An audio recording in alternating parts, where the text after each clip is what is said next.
Mic check and all that. See how my levels is going. I see up in there already. Nova Bond, what's up? What's going on? Talk to me. Let me know how I'm sounding. I'm trying to mess around with the sound. Make sure we're good. Sunday, the Lord's Day. Yo, Pop Knot, what's up? The way he's killing you? No doubt. You got something lined up. Yeah, I gave you live mic check for Attic right quick. With the hoodie, with the fresh hoodie. What's going on, guys? Yeah. Looking good. No doubt, let's get these shout outs going on. Adrian Poston, what's up? Joe Mac, OG, what's going on? Grand Wizard Sniper. It's a King David Day. What's going on? No doubt. We got Live Supremacy. What's going on next? What's going on? B Lou, what's up? Then we got, all right, hold on. Oh, I messed up. Nova Bomb, 14 months. I'm always busy and missed the live show. Just want to say thanks for all the great content and have an awesome weekend. Salute. No doubt. Nintendo and the Otaku, $5 super chat. They are risen. Shout out to the three lords and yo, you wild. Good for confidence, I know. And happy Easter to everyone who celebrates. This man really in his feelings because I don't like Tears of the Kingdom. Bro, enjoy your game, bro. Like you gotta let things go. You don't ever let no man take your joy because I don't like your game. They gotta impress me. I'm not impressed. Gotta live with it. It's all good though. Live Supremacy, what's going on?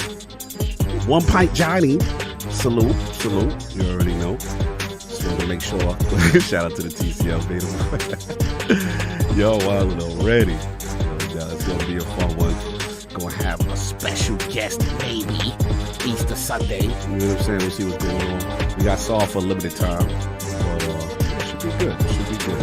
But anyway, let me give y'all some Dallas bars. We're actually in this hoodie mode. We're in this dark attic mode. You gotta see the hoodie he got. It's crazy. Yeah, he on the phone or something. Anyway. Oh man, Hector the Macho Man, $5 super. I'm here. I just gotta find a way to fix this. What are you doing? The setup.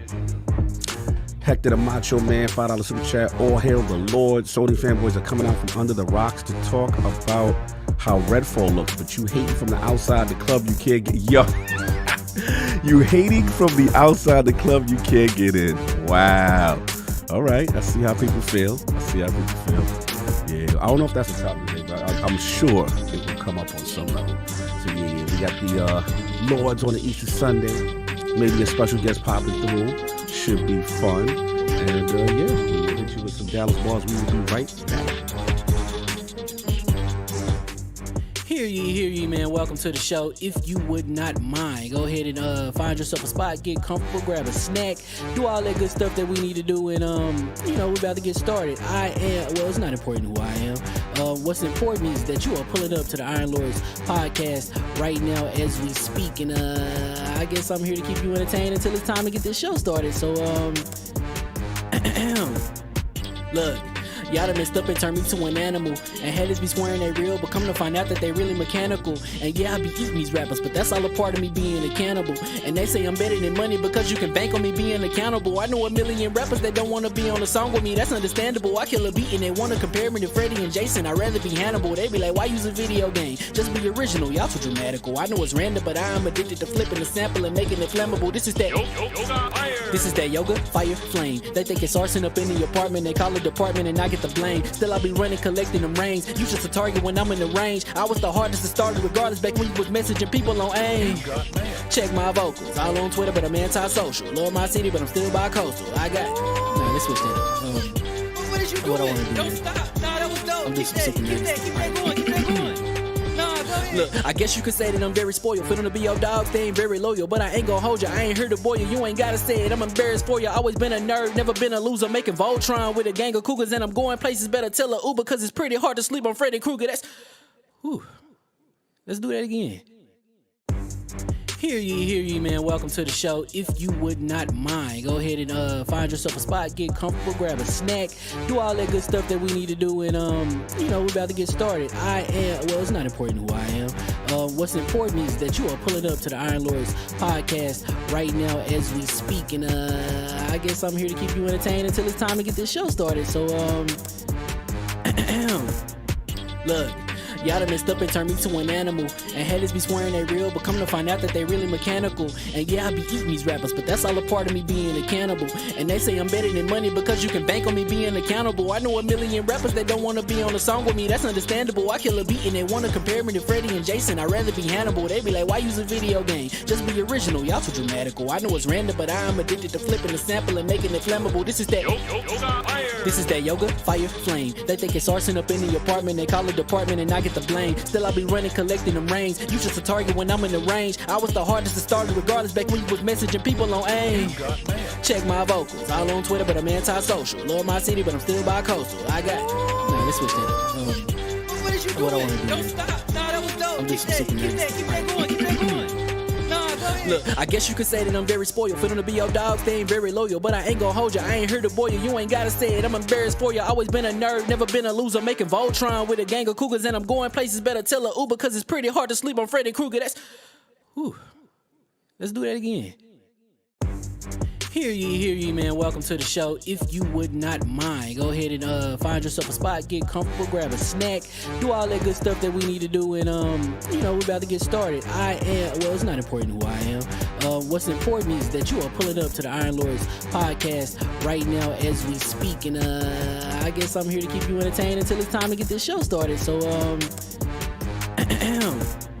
look.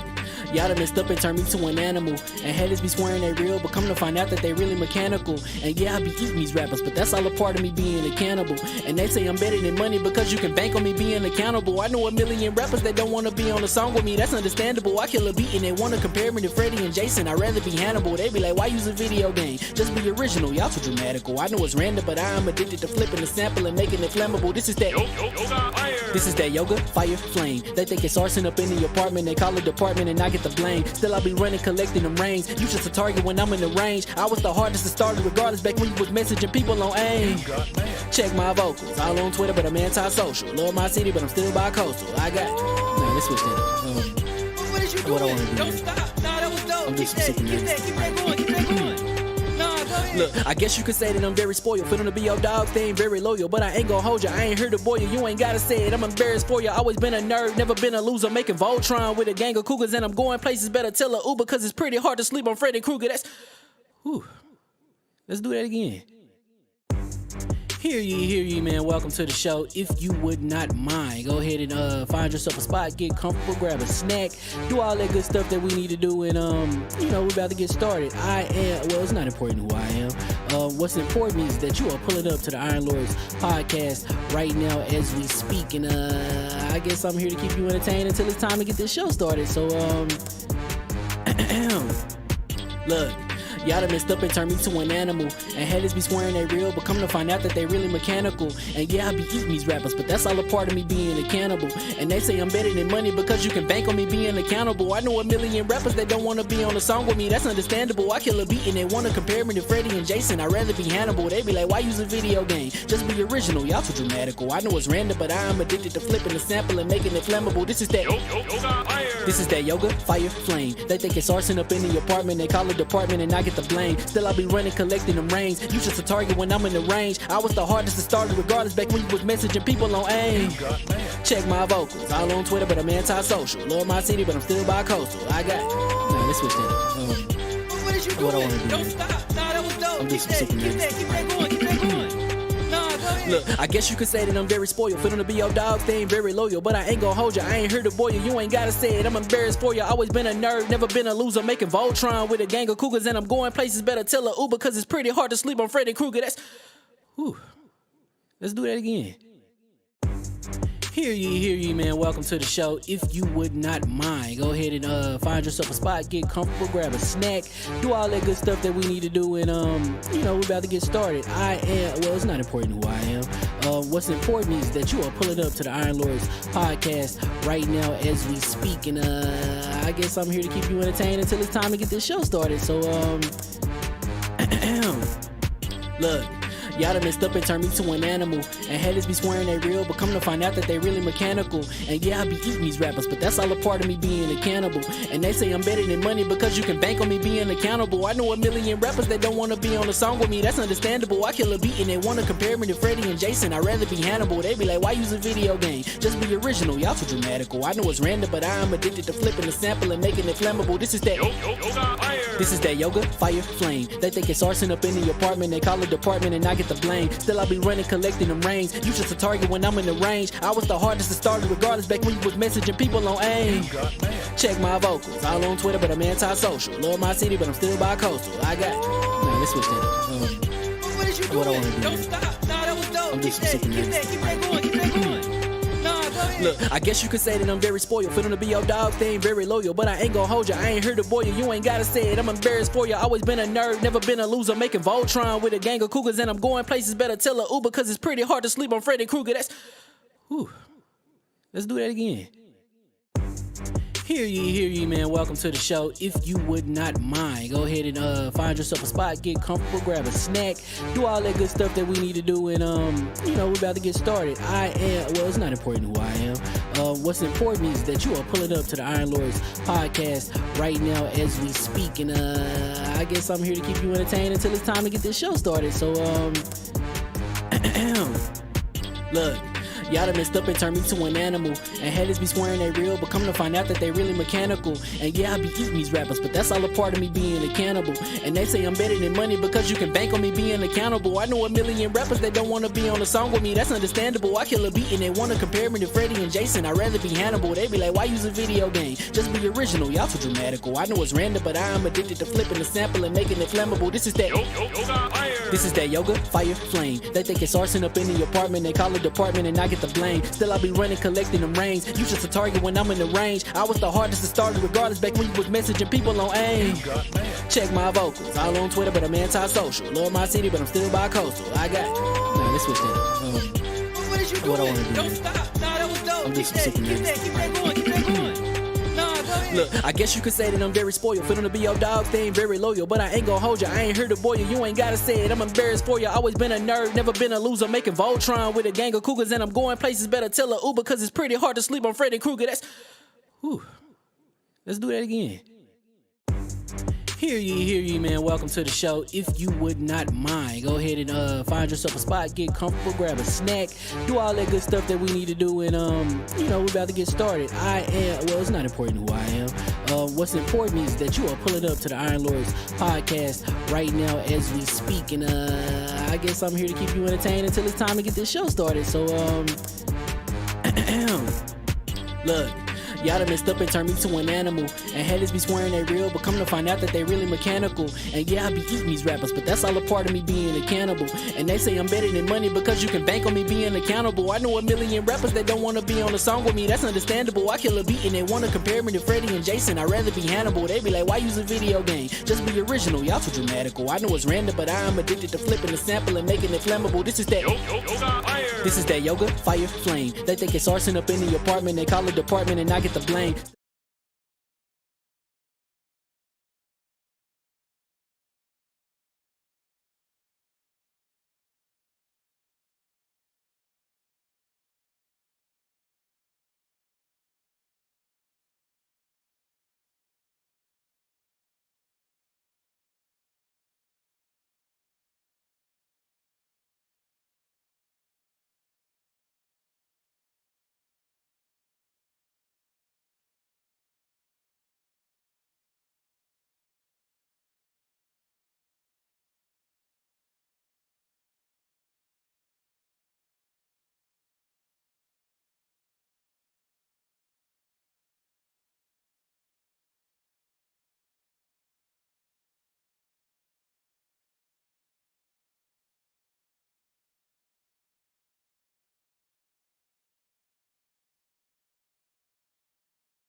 Let you know that your dreams are pursuable. Whatever you wanna do, then it's doable. If you got work on a Sunday, it's suitable, cause you can listen to this in your cubicle on the Lord's Day.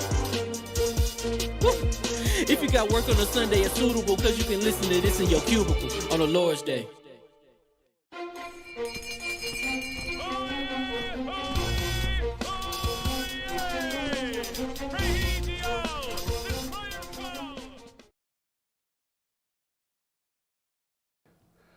Yo, mic check. That intro was fire. Y'all ain't hear all them bars? Man, Hear all that? That was crazy. That was me. I told Cog, you guys don't deserve that. Wow. Yo, mic check. Make sure that the rugged hair's good. That's Attic with the hoodie spitting bars. The hoodie we was hitting the L bars. Yeah, good mic check. Give me a mic check real quick, so. Yo, what's good? Yeah, there we go. We is back in the realm. He said we is back. We is back. Hear ye, happy Easter and all that. And we are live. Welcome to the Iron Lords Podcast, LLC, and also live on LordsOfGaming.net. Episode number 299. One away from something. Yeah. So first off, I want to be very transparent. Don't be expecting crazy stuff, but we got some good stuff lined up for 300. Don't expect that crazy. Expect that crazy. Why we can't expect crazy? Why you? Because you know how people are. That they'll expect like huge, massive guests. It's like, look, we have dedicated all of our 300th episode to the community. So yeah, it is. I think you guys are gonna enjoy it, man. No doubt. So it's another glorious Sunday. We're back at the round table on the Lord's Day, and today we've got PlayStation handheld rumors, a competitor to Steam Deck, Sony upset with the CMA, JosephStaten leaving Microsoft, Ryse 2 rumors, and ID at Xbox Showcase to discuss, so we're going to get right into it. So let's introduce the four horsemen of gaming, those original lords of the realm here at the round table. Why are their cars driving when I'm talking? My co-host with the co-most, my brother from another mother, the difficult game conqueror, lord of his own world, and the how of the young wolf. My man, Lord Addict of the Addict Show. How we doing, sir? Doing pretty good. First off, I want to appreciate everyone for supporting us on the reactions, Patreon in general. You guys have been pulling up there pretty strong. You know, we got Saul reacting to Rangeku versus, I'm not even going to butcher his name, but it's the third demon in Demon Slayer. A lot of you seem to enjoy Akaza. Yes, a lot of you seem to enjoy that, so we're going to be doing more of that. You know, it was funny as hell. Eventually get Cog in on the music stuff, you know, working with him on that. Yeah, I got heavy metal, my Green Day. Yeah, and I want to, you know, shout out to Mario. Yeah, I'm gonna make this very quick. guys need to go watch it. They did a fantastic job with just about everything. I don't know what the critics in Hollywood are on. I think that's mainly because a lot of them probably ain't like gamers and they didn't really pick up a lot of those Easter eggs that was in it. But it is what it is. They voted that. I'm telling you not to look at that and just go watch it because we can't scream for these people to stay true to the script, and then you gamers don't show up. So they made something for us. Opening anime, it surpassed Frozen 2. These gamers showed up. So they showed up with a game dedicated to gamers. So you need to go watch that movie. And that's all I'm pretty much going to say. No doubt. Mario out there, co-sign. It's good. It's really, really good. R&R with the Lords Tuesday at 5 p.m. Woo! plug. No doubt. And of course, we have our most technical gaming lord, the solo gamer list for the single player selfish experience, and also the Softstradamus, the Lord of Clarity and Lord Patron of the Iron Bank, newly PC Master Race, Lord Sovereign. How we doing, sir? Doing a little bit under the weather, a little, sounding a little fonicky here. Welcome to the club. I know. Everybody going through something. A little something as spring, arrives. New York weather change. It's brutal. It's brutal. Be like 30 one day and whatever. It's 70 the next. 75 the next day. Whole new outfit the next day. Instantly sick. Yep. Facts. I had on that fishnet shirt. I was running through the street. It was crazy. Chill. Why you got fishnet shirt? Chill. We're going to leave that alone. We're going to tie that shirt. That's your jogging attire. Yeah, you go outside with the mesh shirt jogging. 80s inspired. You got the Rastafari. Yeah, you got to have the tall socks. You got to have the tank top. Oh, man. Yeah, you got to have the socks up to your kneecaps. Yeah. The tennis sneakers. Oh, man. What else going on, Sal? Yeah, chilling, man, chilling. Saw Mario yesterday. Nice. Enjoyed it a lot, despite hacking up along during most of the movie. But took Lady Sav to go see it. The niece and the nephew as well. The first time they went to go to iPic, so they were excited. Oh, you took them to that bougie? Yeah, they got the bougie experience. They were like, I said, yeah, press that button right there. Yeah. Like, oh, wow. Press the Smithers button and be serviced. Button. Yeah, more comfortable with seating than a person that comes in and waits on me hand and foot. Yeah. How did you got used to that button? Don't front. They were enjoying it. It was nice. I really liked the seating arrangement that was at that one in Boston. Like it was really nice. Boston one was nice. Yeah, because it was Dolby Vision, Dolby Sound. And they had seats built for people like me. Oh, for big boy seats. They had the big boy seats. Okay. Yeah. So yeah, it was good. It was a good time. I think we got a new waiter, so he kind of messed up orders a little bit and got sent we got our food a little bit later than was expected. But overall, that's what happens. When you rely on the bouginess, what happens. Damn, it was good. It was good. They got their food when the credits was coming up. And that's the thing. And that's the thing. Mario's a short movie, so you're like, yo, hurry up, bro. It was good. Oh man, that's crazy. Bowser. Did you get the Norma Jean, sir? Did you get of course I did, sir. Norma Jean. Delicious. My wife was like, you know you're not feeling well. Yes, I know. Thank you. Thank you for reminding me. Did you get the Norma Jean with the shaker, with the extra big shaker? Always.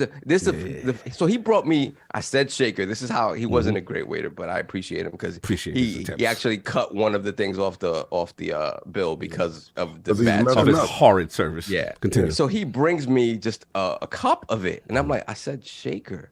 Oh. And he's my bad. Sorry, I'll be back. I'm like, I'm not drinking. You always get a shaker. Anybody who goes to iPic, get a shaker of anything that you're going to drink because getting one cup of it is just ridiculous. It's like $10 off the price of the shaker. So just get the shaker. Yeah. It's like, yeah, got my Norma Jean, did that. Enjoyed the movie. It was a good time. And this week I've just played some Resident Evil 4. Bro, I'm really enjoying it. It is, the only thing about my beef with it is that they made him so heavy. Like when he's running, he looks like he's weighed down by like 1,000 pounds. Even at his top speed, it's like he's still heavy. Yeah. And that's how they add to the suspense and the fact that they have more enemies coming at you. But I'm like, why is this elite agent so heavy? But I get it. But overall, I'm really enjoying it. So that's what I've been playing. With that Gears of War levels You know. Yeah.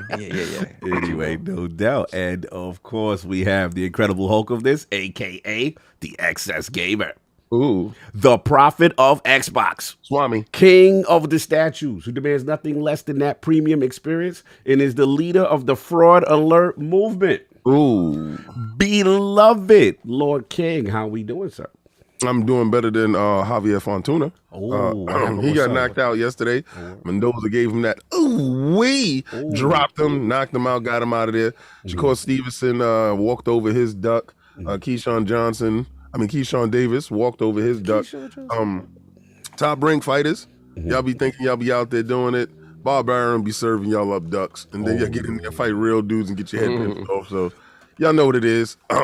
UFC was fighting yesterday. I didn't get a chance to see that. Yes, gonna talk about that. I thought it was a good Is he good match. Super Mario Brothers. okay? Let's get it. The reason why the Rotten Tomato scores is what it is, and pardon my voice, I'm under the weather. Disney is bombarding them, right?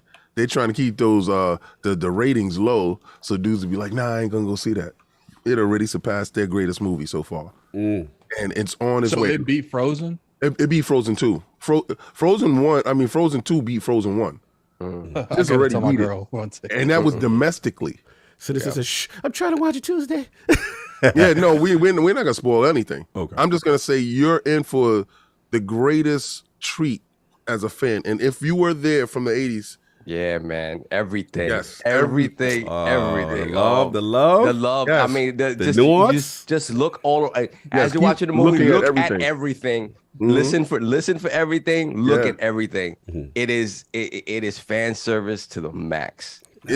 Mayo Mato was there. He was there putting things here and there, Easter eggs all over. It's probably like a billion Easter eggs in it. But this week I was playing Sifu. Shout out to the wonderful friends of the podcast, my brothers. Run Shaw, Run Me Shaw. I see you using an old technique. I wonder where you learned it from. Bro, I got to this point. I recorded so many fight scenes. I got to a point when I was going down a hallway. Down the hallway. It was which hallway was it? Was it the 3D hallway or the one that turned sideways? The one that goes sideways. Okay. And I was 2-dimensional, and it was like piece of rage joints or some old. So this one dude, he thought he was going to catch me because he had got the glow in his hands. He was like, yeah. I parried his glow, punched him in the face, picked up the blade off the floor, sliced his face, and took him out of there. It felt so good. Now I'm at a point right now with this lady who likes to throw this chain. Yes. Bro. Yeah. I turned it off. Why you turned it off? I turned it off because I said today I'm not gonna be frustrated. He got there at 20 years old and left at 80. That age went up. Yeah. I got there at 30 years old and I'm 47 years old fighting this woman. The other one with the kunai, it was no problem. She threw the kunai. I caught the kunai. I threw it back. Nah, not this one, bro. It is a dope game. Of course, Fortnite, and that's about it. Chilling. No doubt, no doubt. Salute to you. And of course, we have the gaming ninja himself, the Shinobi, LordCognito, spreading that realness in the realm of the IOP, not telling you what you want to hear, but what you need to hear. Shout out to Fine Dude. Shout out to Dustin with some of the best thumbnails in the game. Got me looking like Dominican Barrett, Dímelo Papi, Dímelo Cloud. He looked like a brolic Romeo Santos. Yo, shout out to Dustin. They got me outside. I was like, anytime you're gonna start saying sucker. The Mr. T out here, yeah, that joint was crazy. Check us out. We was talking about if PlayStation is blocking Xbox games. It was kind of a funny topic. So we had that. Shout out to Bartis and the Last Word, Travis. Actually, Bartis is on vacay right now, but he was able to do a Last Word with us, catching up with all the sandbox updates, all that good stuff. As far as me, yes, Sifu as well. Midnight Sun's been going hard. Finished the Mobius quest now. Now I'm just leveling people up. Destiny, getting my raid in there. I'm playing a lot of Destiny, actually. And yeah, then, Morbius? Oh, yeah, Morbius is it. Yo, I'm going to tell you right now, I didn't watch the movie. Yeah. The Midnight Suns voice actor, I know, I heard. The Midnight Suns voice actors are so good. And when you, as the hunter who knows nothing about them, is asking them a question, well, how about your powers? What does this mean? What's the living vampire? You like a vamp? Like, the way they break it down, like makes me love the character. I'm like, yo, I want to kind of know about him now, but now y'all got me scared. Everybody said this movie is Oh, so, the movie is not all that great. Yeah, but, the character is he's one of my favorites. Yeah. So we got that. I've been rocking that, and then real quick, Izzy, yo, Israel Adesanya. I ain't gonna lie, I'm a fraud for a little cock. I thought you was gonna get destroyed because the reason why is Alex Pereira. He's a beast. He does the kickboxing. He's been a dominant person.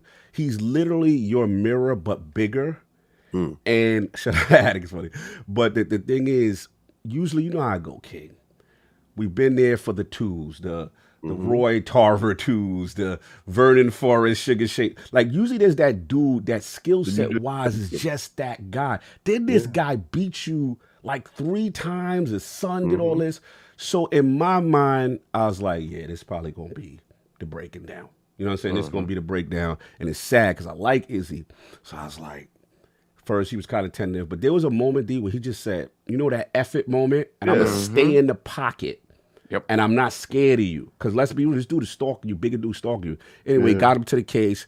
And it looked spooky, but he held up. And he just, you know, you bite the teeth down. Yeah. And he just caught him. He stretched his, but he had one of the most disrespectful finishing I dated you celebrations with the arrow. Bro, oh my God. The fact that he thought about what he was going to do and visualized his greatness. Salute to him. One of the best speeches I've ever heard at the end of the match. You couldn't get him more. Then he even got the sun back. He got the sun back. Remember the sun was clowning him? The sun doing the fall him. asleep? Yeah, he did this lean, this fall out, knockout thing. Yeah. He was a little kid. He was 7 years old. Yeah. No. It was payback. No, it was all Izzy. Yeah, look at your daddy now. Yeah, look at him now. Yo, I was so proud of him on that. And I got it. I wasn't a believer, and he did that. I was a believer because in every fight Izzy has been beating him. Yes, it's a matter of Izzy getting tired, going up against the cage, or getting caught, and you know once you get tired you make mistakes, right? In this case, same thing kind of thing happened. Izzy was in his face in the pocket. I was like, okay, he's not afraid of him. He's willing to exchange. Just do not put your back against that cage. Yeah, he did, but he bit down. He hurt his leg, and then Izzy started moving back, and you realize don't move back. If you move back, he's too much of a stalker. He's gonna set up a lot of little pockets for him to attack you. And he was in, same as the way the first fight ended was the same thing. Izzy up on the cage, hands up. Yeah. But he was awake this time. He wasn't knocked out on his feet. Yep. And he just caught him right on the temple one time with a counter punch. Threw the equilibrium off and just came right back with the same exact punch. Izzy just threw hands. Hammer fisted him. Yeah, he needed that hammer fist for his soul. That was the Dan Henderson hammer fist. I got to take you up out of here. I got to get you up out of here, son. I got to kill you. So I got to say, because to lose 3 times to somebody, the mental lesser fighters, lesser fighters would he's just in your head, and that's it, no matter what. Correct. And he did it. So now I don't know that it. If they fight again, I don't know. I heard Pereira is not. I heard Pereira's going up. He can't. He's going up. Yeah, that's what they said. Yeah, that makes sense too. He would be. Yeah, he taking his wins. He leaving. Yeah. Let's go to light heavy. Let's move on because Attic falls asleep. So, real quick. So we got that no ILP poll last year. I forgot. We had the technical issues, so I forgot. Apologies on the cog. We will make it right this week with a new poll question, which will have results. We'll do that.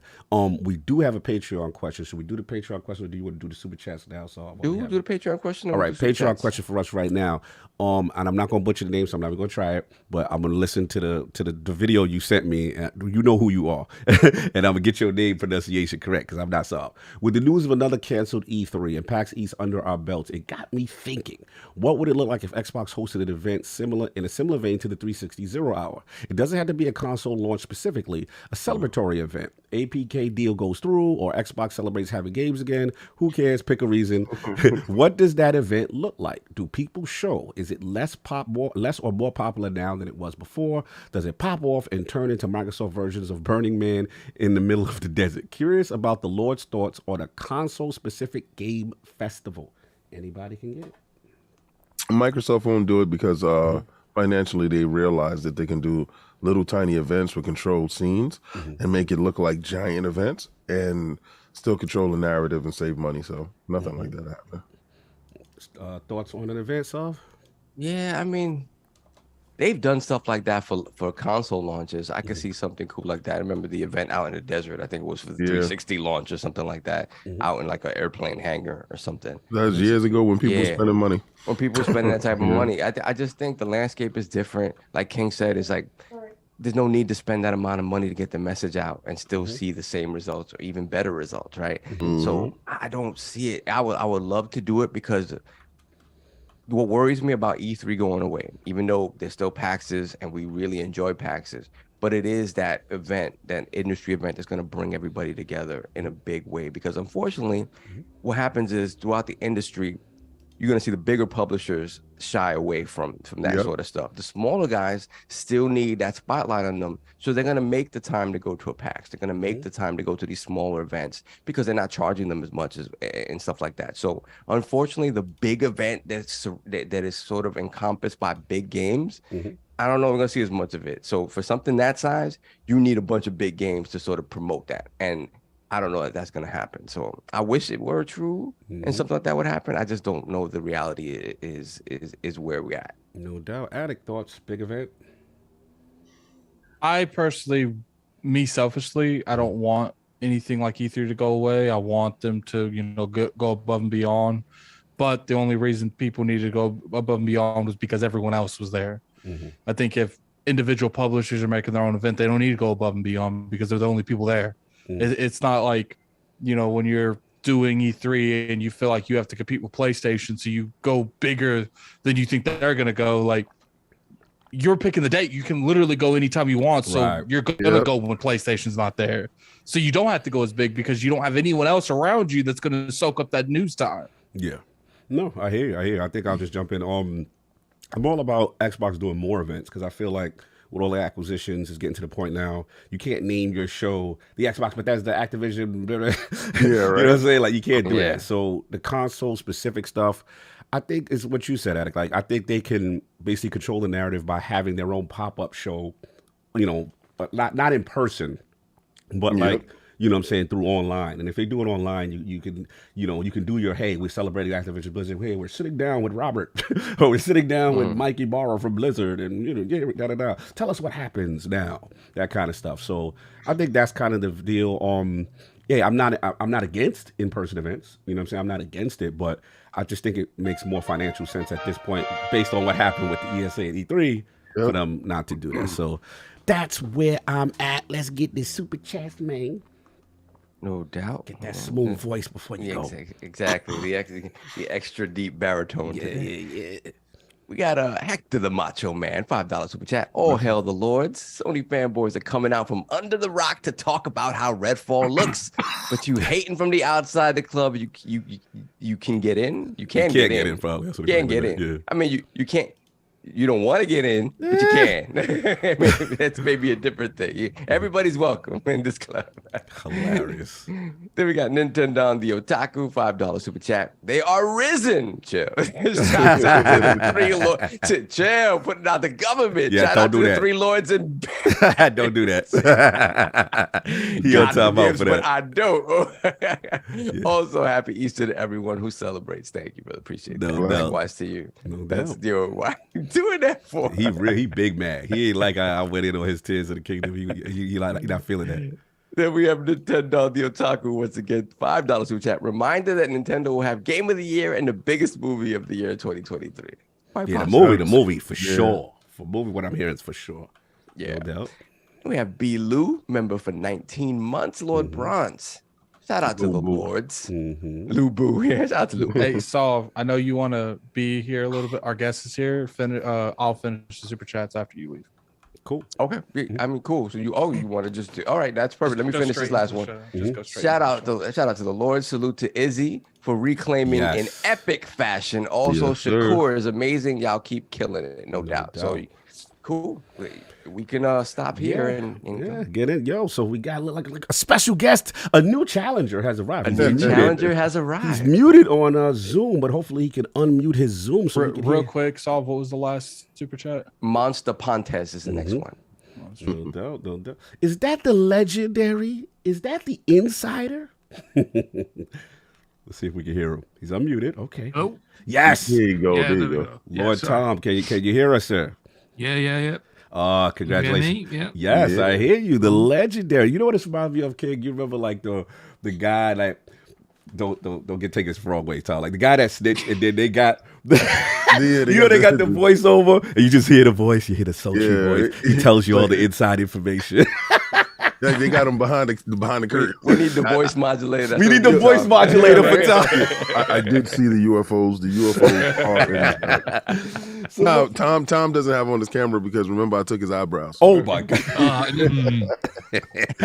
Lord Tom, an absolute pleasure for you to make it, man. We're gonna get right into it because we gotta respect Saul's time. Obviously in your time. So well, some big news that you broke this week. PlayStation Handheld, man. Codename Q Lite.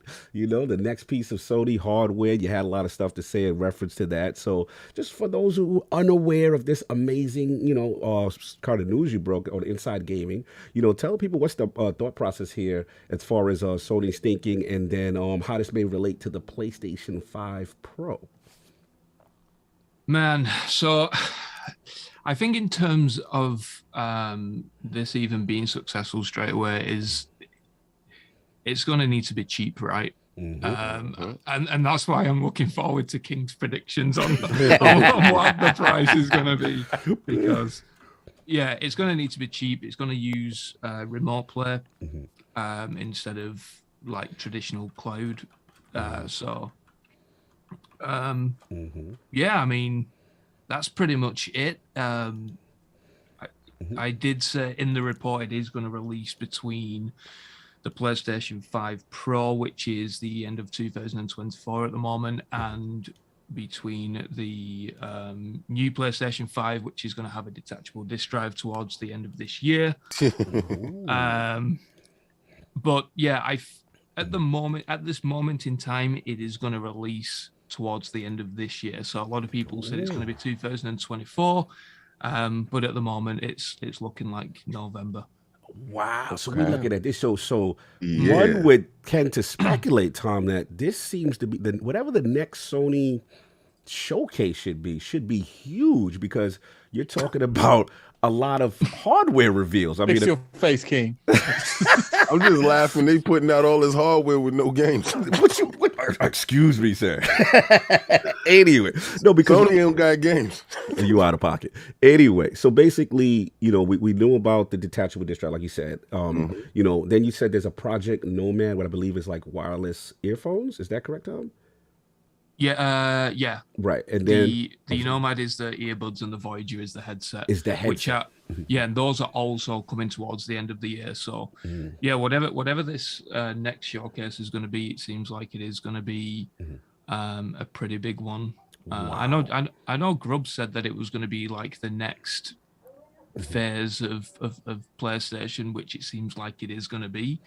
But I mean, we've got to see some games, so it's going to be interesting. Yeah, very interesting, because again, you're talking about like a very serious hardware rollout, and then now if that's this year, and then potentially, again, according to your sources, potentially a PS5 Pro. Are we thinking holiday 2024? What are we thinking PS5 Pro? Stop laughing, King. Yeah, at the moment it's holiday 24. Obviously, with the things that go on with development, that could be pushed back, but I would expect that we could hear probably about the Pro, the next showcase, which we could expect to be summertime next year or whatever it's going to be. Okay. Soph, I want your thoughts, because I know your time's limited, Soph. I wanted to get your thoughts here. Like, what are you thinking about all this with, this hardware, a PlayStation handheld? Does this appeal to you? Where you at with all this, huh? I mean, for me personally, I've always, no matter how good my internet connection is and my home connection is super good, I've never had an experience that I kind of consider to be acceptable for me in terms of either just cloud gaming or even sort of what's it called, what's the PlayStation version called of it? Oh, you talk about like the remote play or remote play? Excuse me, remote play. Mm-hmm. Yeah, I've just never. It's never when I tried to do it on the Vita or whatever. I just never had a great experience with it. With Vita, there was other limitations, whereas the control schemes weren't the same and stuff like that. And needed to use the back whatever button thing. So for me, it's just interesting that. Again, we saw this recent release with the what the heck is the other one that came out for that is the Logitech G Cloud? The Logitech, right? The G Cloud. And I saw that. I said, "Who is this for?" And obviously it did what it did, and certain people love it. But for me, this thing that's an extent, I agree wholeheartedly with creating a machine that is an extension of that ecosystem and allows you to make the ecosystem completely fluid, right?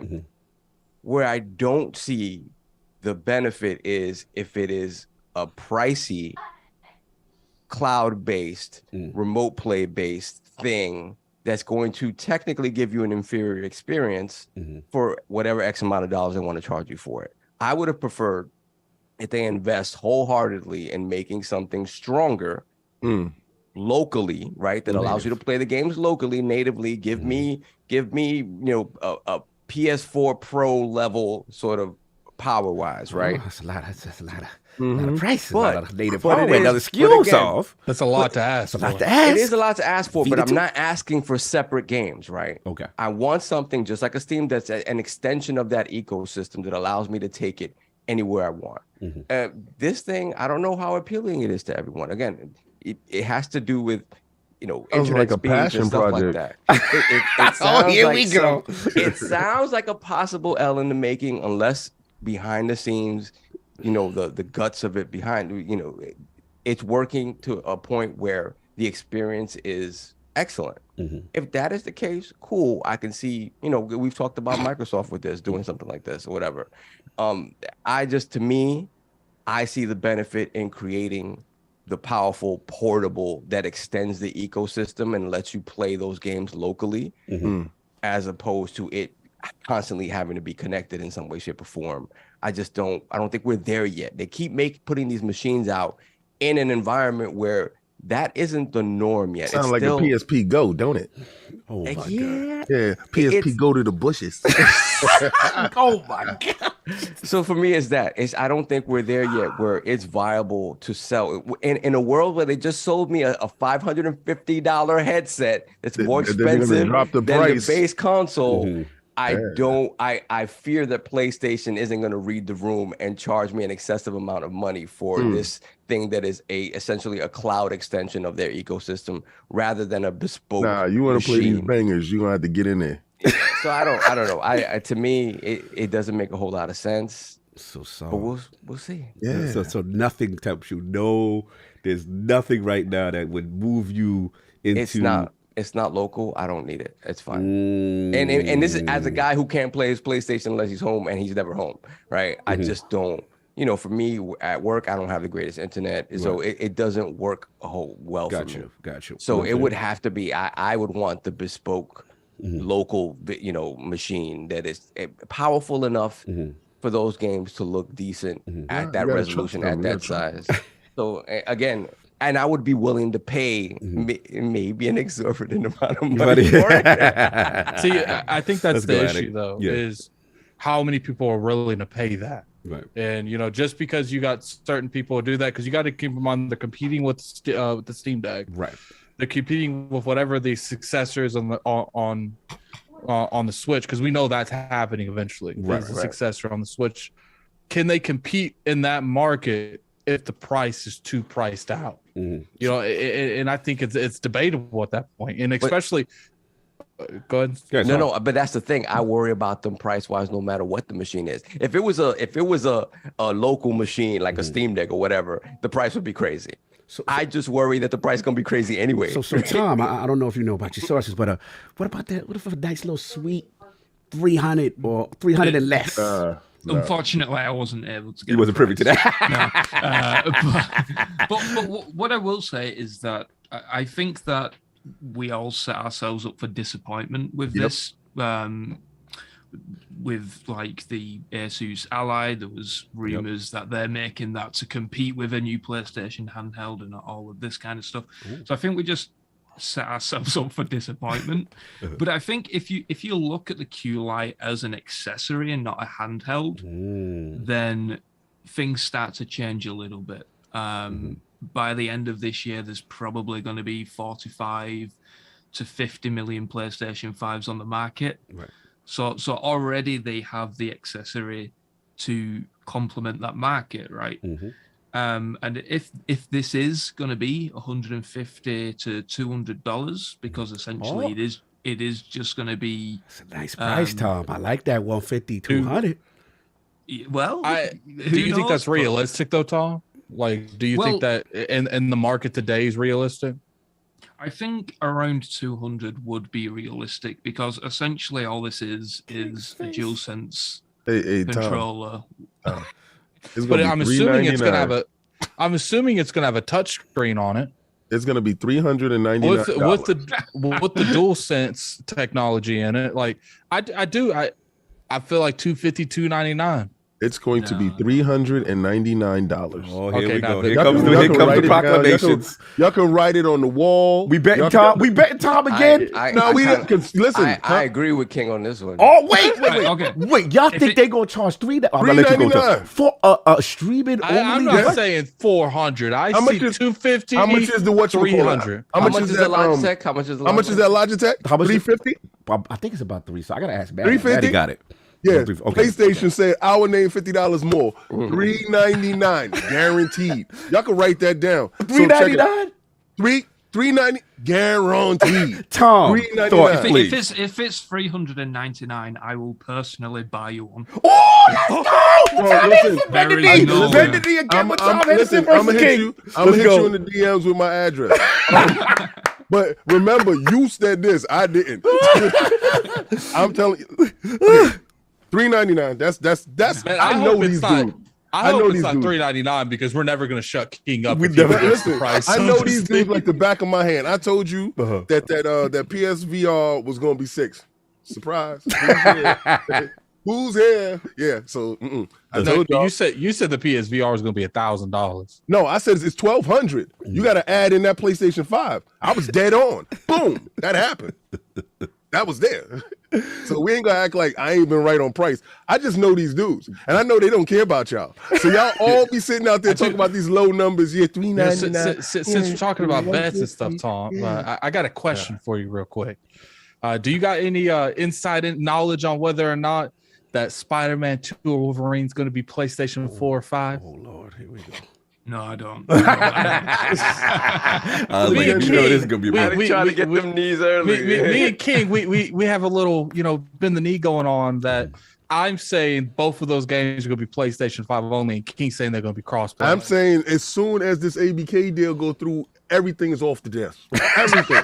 And we getting all the money we can get. And you scared to death right now because you keep asking about questions about a game. Let the game come out. Let it do what it's going to do. That's it. Stop running to everybody looking for a shirt. Tom. Oh, man. I'm trying to get my flowers now. What I want you to do is get that shea butter for them knees. you know what's going to be funny, Cog? I already know what's going to happen. What's going to happen? They're going to announce this for PlayStation 5. People are like, I need to see the game come out. He's going to do that. He going to go to the end. Announce it for PlayStation 5. The day it come out, Jim Ryan going to say, and for my PlayStation 4 users, we didn't leave you behind. You can download it right now digitally. And you're gonna go, no, King, no. And you're gonna melt, and I'm just gonna watch you, and I'm gonna say, see, I told you, it wasn't worth it. So look, King, get your balls off on this topic. All right. So what do you think about this? The Q-Lite PlayStation handheld. Tom Henderson, Inside Gaming, broke the story. It's a stupid handheld. It is. All right. So what are you saying? I'm playing on my PlayStation. I got to get up and go to the toilet. Hold on. Let me go grab this little thing. Because I got to be on the same Wi-Fi as this stupid little thing. And I got to go to the bathroom. Or I'm going to play on my PlayStation 5. And I want to sit on the deck and watch the children while they play. Mm-hmm. And I'm just outside in the sun. This is for who? Who want to play on their same Wi-Fi in their house? remote play hasn't been good. It's not a good thing. It's a passion project. This sounds like another passion project. Somebody up there in Sony is running passion projects like that detachable disk drive on a PlayStation. What is wrong with you? Who's green lighting these things? And I'm happy that it's happening. Why are you happy? Because remember when Sega started greenlighting a whole bunch of dumb stuff? This is the beginning of the end for you then. Check it. They greenlighted the VR. They greenlighted the handheld. They greenlighted the 3DX the detachable joint. They greenlighted. Remember what was that joint called? It was the console with the CD on it. They greenlighted so much stuff they went bankrupt. Right? Why? Because they were selling to a market that nobody wanted it. Nobody wants this. They feel it. I don't hear nobody here saying, "Yo, yeah, man, I can't wait to get a hold of that handheld." $399? No. And you're gonna have you guys that cap out there talking about, yeah, Sony coming out with it. Y'all didn't even buy the VR. Why? Because the VR, they announced 2 million was gonna ship. They cut that by 1 million. And then after now, they talk about we're gonna cut that by 20%. Bro, y'all not enough. Y'all not out there supporting. Y'all not buying VR. You're not gonna buy this handheld. You're not gonna buy the detachable baby unit. You're not gonna detachable baby unit. That's right there to say, yo, let me get a portable stomach so we can put the disc inside. Nah, man, listen. Somebody's running y'all into the ground. Save that money. This is an inside job. Are you implying that someone is trying to destroy Sony internally? Is killing them from within with passion projects, bro. And who looked at this device and said, Are we sure Phil Harrison isn't working there still? Oh my Lord. Could be. Disrespectful. I'm just saying, $399, Tom. I believe so. And it is what it is. We'll see. Look, but they never let me down. Let me jump in because I know Saul's got to go too. But I'm just going to say, look, all right. I hear y'all. You know, the price point is going to be everything on whatever this thing is going to be. For me personally, you know, look, low-key, I might be interested, King. I know this going to surprise you, but it's just like, look, we know Nixus, the Steam Deck, and everything's coming to PC, right? But there is something to be said about playing your entire PlayStation 5 library on the go. And let's keep it a buck. The PS5 is one of the most beastiest, it's a monstrosity of a console to be carrying around. It's a murder weapon. Yeah, like no one's lugging, hey guys, I'm bringing it over. Right. No one's doing it with that console. I do not like the size of that console. It's just ridiculous to me. So, you know, and I got to be real, I am a Vita dude. I used remote play a lot. The problem with said Vita was always, this was the only weakness to this thing. With the 3GG? The fact that you had to do this. This right here, this little molest. Yeah, that was horrible. Which didn't have, which didn't have the extra shifts. This is where Switch destroys them. This single shift right here they didn't have the form factor to replicate true full controller functionality. Remember, the analogs also didn't push in. Remember these? Yeah. These were not buttons like how it is today. So they try to map everything to this, and this was not it. That was the only weakness. So which Switch is superior to them. Right. Switch had the console factor. So all I'm saying is, look, I hear y'all. Solve, I hear you. Native device, and the fact that they made the Vita. It's like, damn, come on, Sony, invest. Y'all did this before. I'm with y'all.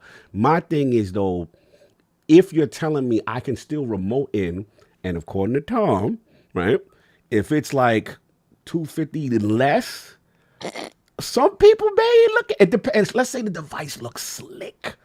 Let's say if it's a really slick looking thing for the $200, and it's like, yo, you somewhere else, you can remote it. Now, granted, I'm with you. We can't do this on the Acela train. We can't do this at the airport. I feel you. The functionality limiting is ridiculous. But let's just say, you know, Saav's going over. He's leaving right now. He's about to go, you know, Easter family thing. They getting on his nerves. You know, internet is okay. Yo, you get a couple trophies done. I hear all the hope in your heart. Yo, I say this though, right? But I saw Kai doing it with his Steam Deck. Yeah, and it worked super well on the Steam Deck. I was surprised at the frame rate or everything like that. Again, so there's a possibility there, but the use case scenarios and the circumstances that have to be just right for it to work is just one of those things where I just think, like you said, it's very limiting. It's very limiting, and for me, none of those circumstances ever come into play with any sort of regularity. So that's just it for me. I relying on internet for a product to be worth the amount of money that they're asking for is a tough sell. It's a tough sell. Yeah, and that's it. Yeah, so I mean, guys, I think the odds of something like this succeeding, it just depends on how well they support it. I personally feel like the only way that PlayStation is able to really capitalize is they have to use their first party studios in different ways than they've currently done it. If you look at stuff like the Vita, you know, their core thing was we're gonna have the people that make our AAA titles make those games in a portable, different kind of scenario, and I think that was the wrong approach. 100%. Look at Nintendo. When Nintendo does stuff, they're like, look, we're gonna make games that you could easily pause and you could pick up again in a couple hours. Like, we're gonna make very easily portable games. Pokemon, Animal Crossing. They have capitalized on Mario Kart. You know, they capitalize on these type of games. And to me, the only way it's going to work is if, you know, PlayStation goes out to all their studios and they're like, look, we need you to make more accessible portable games so we can put on these new platforms. But I don't think they're going to do that. This is exactly what they're going to do. They're going to walk up King. They're going to look them up and be like, we want you to make PlayStation 5 games. We also want you to make PlayStation VR games.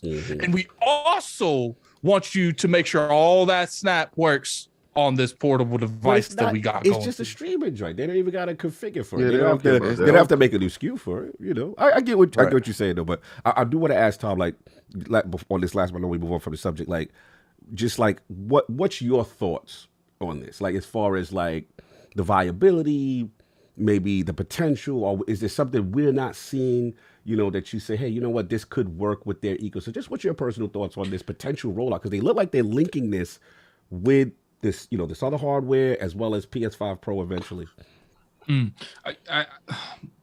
I think it's only viable depending on the price, and that's it. And that's it. Towards the end of the year with this new console, which with the disk drive, I'm assuming it's going to be just like the regular price of the PS5 at the moment, like $500.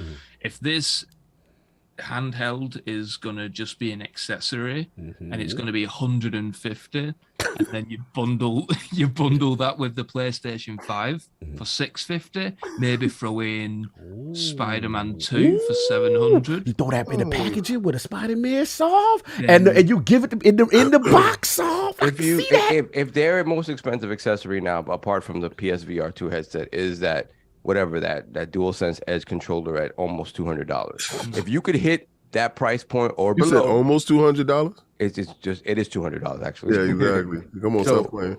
So if you could hit that price point or below, 100%, I can see the viability of it. So check this out. All right. So I'm tired of hearing y'all. Yeah, and then we gotta let Tom finish. And it's funny. I'm gonna let Tom finish. All right. Is this their first handheld? No. Not at all. Right? No. Right? Did they do all those stuff that y'all said they was gonna do the last time with the last handheld? Pretty much. They stopped supporting, right? Well, they stopped supporting because they had to build separate games for it. This is different. And they got hacked. They stay home. Remember, they had to shut it down. It's always an excuse. But they were never going to support it that way. That's why we look at the PSVR 2 and we're like, because you see the similarities. This is different in that it really is just a price point thing. Because even if it sucks, if the price point is right. No, I don't trust them. Thank you. That's all. This is. I don't trust them to not charge me a lot of money for it. I'm getting to the point where y'all keep acting like these dudes have ever done anything nice. But my thing is, you're comparing it. It's literally apples and oranges because you're comparing it to what I want to as a bespoke. Give me something that has hardware in it. King, don't let Saul talk to you like that. No. Listen, even the PSP Go, you was able to download it to the hardware, right? Right, but that was actual hardware. That was a PSP. So now you got this little thing right now because this is somebody's passion project. They looked over and said, "Your streaming is the wave. We're gonna do this right here, and we're gonna give them the PlayStation flavor. It's gonna be $399. It will be. I know in a perfect world, you would love to run to the store, pick up the PlayStation 5, get the accessory like you call it. It's hardware, right? They want that. But what if they pocket in the box though? Son? They're not pocketing nothing in Tom, no box. You didn't let Tom finish. Tom, you said there could be potential. Go for it. Tom, I am so sorry because you're going to be sending me this thing. So I do. I'm just going to sit back and let Tom, you going to lose this bet to King? No, I'm not going to lose it. No, Let's go. It's going to be $200. You know, Tom. Let him finish. It's going to be packaged with the PlayStation 5. That's what I think. But I don't think that this is going to be a handheld where Sony are going to report sales figures and stuff like that. It's just going to be an accessory. Wait. Y'all said y'all ain't gonna report sales figures. All right, y'all are wilding right now. You said the guy that all he talks about is numbers, right? Is not gonna report numbers on the handheld. And Tom, I know you saying this is not a handheld, right? Okay. Your source is right. The joint is coming. Your source, if he floated you the number, it's gonna be this. He wrong. Now, this is one thing. This is one thing we haven't talked about, right? And to me, they gotta make their money up though. This is where they're kind of shooting themselves in the foot a little bit by making it like this. And maybe there's no other way of doing it. By not making it a cloud streaming device, just a remote play device, you're forced to have a PlayStation 5, right? Yeah, baby. You have to have a PlayStation 5. That's true. So then that additional cost, if it is excessive, makes it unappealing. To Tom's point, I don't know, man. Brand new hardware, however much of an accessory or an extension of it, I just don't. Jim's gonna look at that and be like, nope. We're not giving them that for free. What about this, Mr. PC Master? All right, I feel you. You're right with the ecosystem lock that you would have to remote play into PlayStation. But what about? I mean, they have been embracing PC more so. Tom, do you think Last of Us Part 1 is a prime example of how they've embraced them? But Tom, but besides Last of Us Part 1, the majority of their games have functioned very well. Do you think there will be any cross functionality with this device, but their potential PC ports? No. Damn. No. See that from what I've seen, it's purely PlayStation 5. I mean, things can change as it starts to materialize a bit more, but from what I've seen, it's remote play only. It's going to be funny. Tom ain't say that he's already won this bet because he saw the promotion with the $199 on it. King is out of here. Hey, listen, check it out. So when they did they slashed the forecast numbers on the PlayStation VR, Jim walked in the room and said, "Somebody gonna have to pay for this. Somebody gonna have to pay for this." So he was like, "Yo, we was gonna ship." He's like, "It ain't gonna be me. We was gonna ship this thing at $199." So he said, "Yo, so if we push it to $399, we're gonna make our money back off of this VR that's busted." Yeah. Yo, all right. So what we're gonna do? We're gonna put it for $399. We're gonna recoup cash from over this way, and then when we do a price drop for Black Friday for $50, they still think they're getting over. They not. I cannot wait for the $399 to hit. And I'm just gonna walk out. I'm not gonna say anything. I'm just gonna walk out the room. That's gonna be it for the podcast for the day. So I'm just gonna go upstairs.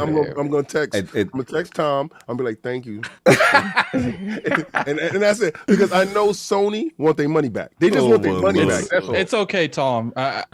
Don't waver because King is famous for making bets off of emotion. He's famous for it. I didn't say anything. I was minding my business, and he said, "Yo, if it's $399, I'll buy you one." Well, thank you. and listen, I would do a live unboxing. Oh my Lord. Look, real quick, we got to talk about the other competitor in the ring, which is the final part of this topic, which is Soft. You got to go. Soft, do your thing, Love brother. y'all. Happy Easter to all Happy the Easter, brother. Way longer than he was supposed to. Yeah, he stayed way long. I'm surprised he was still here. Pleasure. My apologies for having to leave, but my wife will kill me if I Yes, go. We'll talk to you later, Swoop. So yeah, the ROG Ally, you know what I'm saying? Asus, how do you always put up? Yeah, Asus, whatever. 7-inch 16:9 display. 1080p resolution, 500 nits of brightness, 120 hertz refresh rate, which is compared to the Steam Deck, which lists as at a 16:10, which is 1280 by 800, only 400 nits and 60 hertz refresh rate. The chip inside the ROG Ally, it uses AMD Zen 4 architecture with the powerful RDNA 3 graphics tech seen in recent GPUs. So it looks like some people do have their hands on it, at least on a prototype level. So yeah, let's start with Tom, man. I mean, obviously we're talking handhelds, so I figured this be, cool to have you get your thoughts on it. Do you look at this as a viable Steam Deck competitor? Are there anything that interests you about this device? Just what's your thoughts of the early impressions of what we're hearing about this device? No, nothing interests me about it because I'd rather just buy the Steam Deck. Ooh, why so? I don't know. It's just, I don't know. Just nothing is screaming by me with what they're with it. So yeah, I don't know. I think we're probably going to see a few more competitors come into the market over the course of the next couple of years. So it's going to be interesting to see how that plays out. But yeah, I at this moment in time, I'll just go for a Steam Deck. I think that a lot of people who want a handheld have probably already gone for the Steam Deck. So it's fair enough. I just can't see people forking out another $500-600 we're thinking or whatever. we're thinking 5-6 for the base model, being that they're promoting like what, double the performance of the Steam Deck. $600. Thinking 6. Okay. Potential.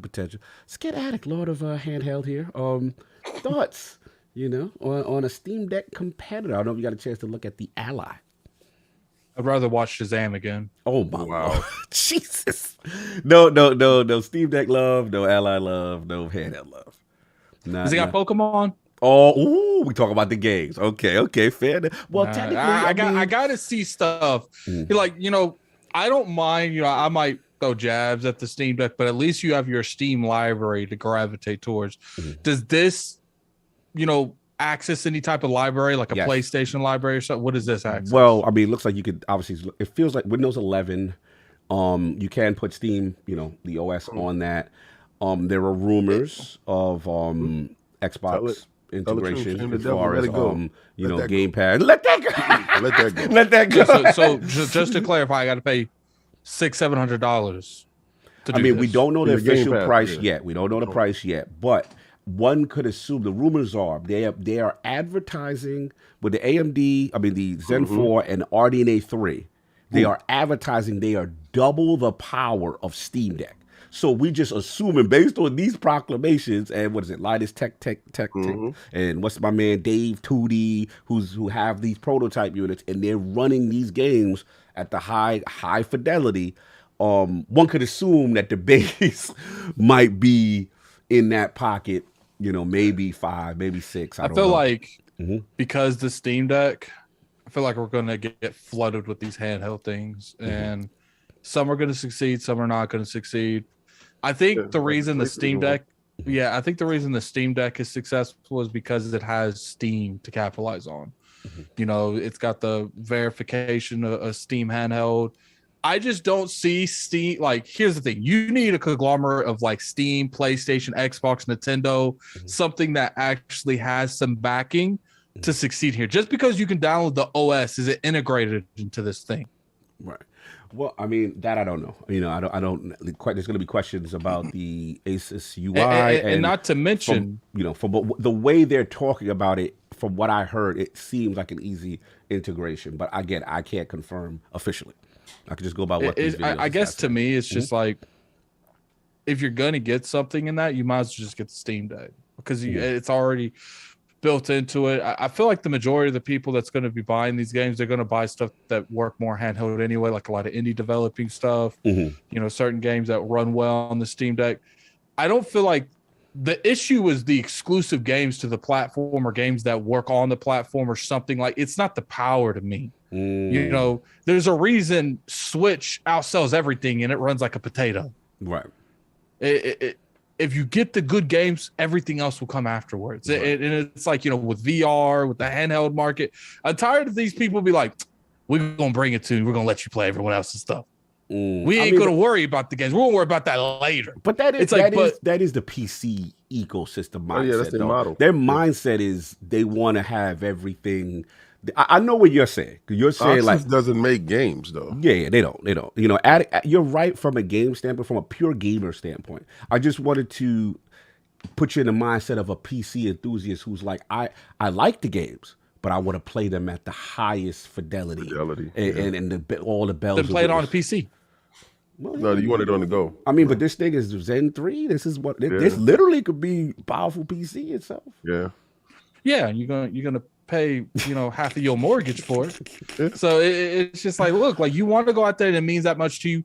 We got a product, whatever the hell the thing they just said it's called. Ally. And then if we got a product for you if you want to play on the go in general. It's called the PlayStation, the whatever the Steam Deck is called. Oh, you talking about the Steam Deck. And then we got the Switch for it. You want to play Nintendo's first party, but guess what? All of these don't have in common. What? Nintendo's library of exclusive game only for that platform that's outselling all these combined times 8. They're not touching those numbers. Times 8. Like, and at the end of the day, until you get those games, it's going to force people to go somewhere. You know what's funny? We go on this platform, and I see people scream from the top of their lungs on Twitter all day, exclusives bring people to the platforms. But for some reason, the handheld market, that don't count. Well, we already know that exclusives don't matter. So it's you talking about your Ryse statements? Okay. It's just like, look, like if you want people to go to these platforms, you need platform exclusives to get people to go to these. Why is people going to spend an extra $200 to make their game run a little bit better? $200-$300 when they could just buy a Steam Deck that already functions and has a close relationship with Steam, the people that actually buy the games from. And we got to talk about that in general. There's a lot of Steam fanboys, probably way more of them than there are Xbox and PlayStation fanboys.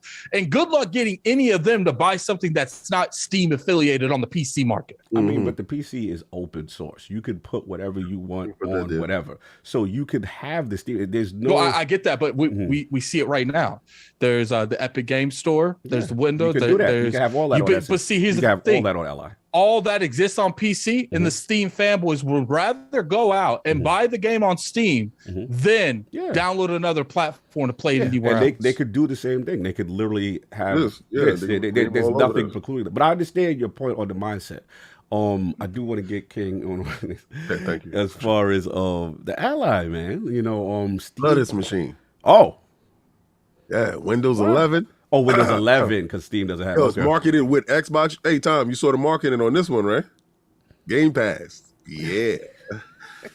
Microsoft don't need to go out and make a handheld. Why? They go and get the best video game console, like PC, laptop makers in the area. Make a console. Hey, Windows 11, you gonna rock with that? Here, and make sure Game Pass is in the box. Boom. One stop shop. You want to put Steam on it? Boom, whatever. It's double the power of the Steam Deck. So I'm thinking the thing is going to be like $550, $600. This is a high price tag for it, but at the same time, this thing goes to your TV. Yes. If you saw it, if you saw the whole, it's just like the Switch. It's as powerful. Well, it's way more powerful than Switch. As powerful as the Steam Deck, if not 2 times as powerful as the Steam Deck. You have the docking station, and you can play your games. Now, they was playing Game Pass right off the rip. So for all you capping Xbox dudes, I want a handheld. Well, it's going to be showing up with Game Pass in the box. And you know what Microsoft said, right? See, this is the difference between Microsoft and Sony. Okay. Sony wants to control the narrative and wants to control the hardware, right? They want to control that aspect of it. If they were making the ecosystem broader and open, as far as they saying like we want to be one-on-one with the PC, they really don't. They're just forced into this corner to do right? Microsoft literally doesn't care. If it's Game Pass over there, let it go over there. Oh, you launching a console? Here, put the Game Pass in there. What was that little streaming thing that came out and Game Pass is on there? The Logitech G Cloud. Yeah, the Logitech G. Microsoft doesn't care. Long as Game Pass, you want to have Game Pass there, you can play any game. Right. That's where the diversity comes from with them. I think this machine is going to work well for people that has Game Pass Ultimate. I think it's a very niche handheld. It's not going to sell in large quantities. It's going to be for those enthusiasts. Right. So I played that Steam Deck. I was on the train playing Tekken. Bro, it's a difference, right? It's not the Switch. This is some real step up to the next level. Play your games looking fantastic. Now, if this can outpace that, they say it's double the power. And shout out to AKW. You can also attach, he said, the eGPU. So like those, I guess Asus has like you know, your external, your 40, whatever, you know what I'm saying, your 3080s and all, like you could even attach it on top of. What? Yeah, That's they show. I saw what you call it, did something like that. I think it was Dave 2D. Look, I'll jump in. It's interesting, you know. This I got my eye on it. You know, as far as the Ally, you know, double performance of Steam Deck, very appealing. The price point is going to be key. Because my only thing is, I'll pay for the premium device. My issue is the storage. What's the base storage level? 1 terabyte, you thinking? Because look, if Steam Deck, I'll defer to Tom on this. If Steam Deck, what was it, 512? Yeah. And that, I mean, it was like at that low. And I think Valve, correct me if I'm wrong, Valve is taking a loss on these, Tom, do we know? On the base level, Valve. I'm not entirely sure, but I wouldn't be surprised if they are taking a loss. Yeah. Yeah. So they got that. Then they have the 1 tera. So if you're talking double, I'm with you, King. They may have to come in at 6. But if it's the only thing that would bother me, if it's 6 for like 512, you know, megabyte, like gigs, you know, say I want that tera, but tera it costs. You know, memory does cost. Could be the fast SSD inside. I love the NVMe most likely be inside. I like the 1080p screen. 120 hertz is going to be super smooth. Here's the key, and I hear where Attic is coming from. You know what I mean? I just think that the audiences are not the same. You know what I'm saying? I don't think. Yeah, no. Yeah, this is the PC audience is different. This is the enthusiasts. And the key for me is going to be the fact that, look, as these games get more advanced, because even right now, trying to get Cyberpunk and all these other high fidelity games on Steam Deck, you got to do all this configuring. You still have to play at like 40 FPS, 30 FPS on some of these games, right? And it's about 2 years old now. So this seems to be the right timing for the next big jump. Yeah. And if they catch away with the device, looks slick. And that's crazy because it just came out. The Steam Deck just came out. I like the analog placement, kind of Xbox analog placement, like that. 1 pair of back buttons, no mouse touchpads, but I don't really use the mouse touchpads on the deck, to be honest. And they talk about they supporting VR, King, which is interesting. It's powerful enough to do so. Yeah, they talk, you know, it's super quiet, because one thing I complain about the Steam Deck is when you're playing the Spider-Man, you're playing the high fidelity, it starts to take off. Kick up, get that wind up. Yeah, then we talk about the dual fans, you know what I'm saying, kind of thing for the cooling. We'll see. It depends on how they launch, you know, the price point. I think it looks like a slick device. I don't know why they did April Fool's marketing. That was weird. I don't know why they did that. That was stupid. That was weird. And they had to tell everybody this is not an April Fool's. Yeah, they're like, this is real, y'all, but you did it to yourself. So why would you do this on that day? Yeah, because it was called a lie, and everyone thought a lie by April Fools. Crazy. That's ridiculous. Hilarious. Yeah, I didn't even catch it. A lie. Yeah. We shall see. But I got my eye on it. I'm not gonna hold you. But yeah, that's what we got, man. But again, I want to thank legendary Tom Henderson, Inside Gaming, giving us a little time, playing into our little mystery guest fun. Brother, we got to get you back in the realm the correct way. Maybe one day with a camera. But I respect your Inside Gaming. We're gonna keep a secret. Keep the secret. But look, man, love the reporter. You've been apps. We're gonna find out one day Tom's actually Jeff. We're gonna see what's going on. Voice change modulate. But look, man, brother, you're doing a phenomenal job with the inside sourcing, and you've just been on fire, man. Everyone respects you in the industry. So where can people find you? Tell us about your platform. Tell us about Inside Gaming before you go. Yeah, you can find me on Twitter. Just search Tom Henderson, because the handle's @_Tom_Henderson_, because I've had 6 accounts now. Oh, they coming for you. Sony trying to get you. Yeah. This guy knows too much. So you know let me tell you, I had to cut you. I know you real because you're one of the only people who have correct PlayStation sourcing. Yeah. That is rare. You all believe Xbox for some reason, I don't know, man. People are in the building telling, but nobody gets Sony's, and you've been on fire, so hopefully you don't have to make too many accounts. Continue. Yeah, and then the website InsiderGaming.com. That's where all the reporting goes. Do not ask me questions on Twitter and DMs and stuff, because if I know something, I'm going to report on it on the website. Just you got to get them clicks. And pay for that. No doubt. $400 kilo, I guess. According to King, ask him a question. Ask a question real quick, Tom. I've always wondered, like, you know, your sources and stuff. Yeah. Knowing that you have like a website and like you're very keen on reporting leaks and stuff, do you ever feel like some people like slowly start to distance themselves from you in the industry? Or do you feel like the people you generally go to know you're going to leak it and they're okay with it? Yeah, so with leaking, I've never approached anyone to ask for information. They've always come to me knowing that the information is going to get leaked. Wait, Tom, they out here telling? Yeah. Because this is the not to cut you. This is a great topic. This is one of the things I wanted to ask. Right. I'm going to have you in the realm officially, but being that addict opened up the Pandora's box. You know, the question is, because I've seen the dialogue between you and some friends of mine and stuff, and it seems to be this ethical thing about whether you should or shouldn't be doing it. But according to just now, what you're saying is people are coming up to you to relay information. Is that correct? Yeah, of course. With ethics, I mean, I don't want to dive in it too much because it's quite a rabbit hole of talking. Don't worry, that's when you come back in the realm and we'll go through all the snitching and the telling. But a lot of people that say that I'm unethical and whatnot are reporting on other stuff that I leak that isn't related to a media NDA, if that makes sense. Got it. So I understand the ethical point that somebody is telling me that I don't know, that you've gone and played Redfall and you've got some information on that.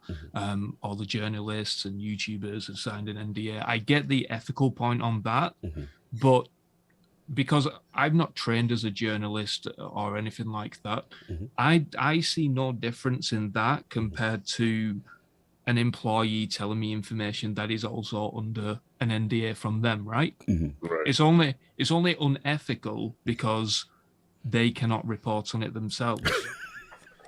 And they just pass it off. Wait, Tom hit us with they just mad because they ain't got it.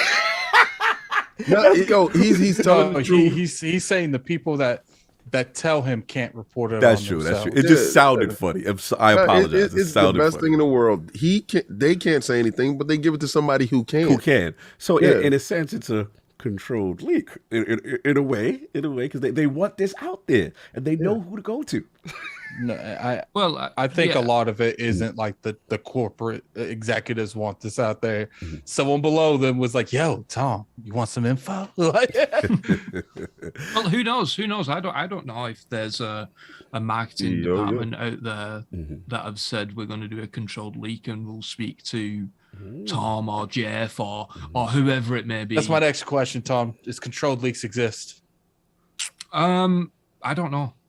Honestly, I've never had somebody approach me and say that this is controlled or whatever. But I think there was a leak from a Capcom game, I think, where it even said in the documents, like, we're going to do a controlled leak. Oh, wow. Wow.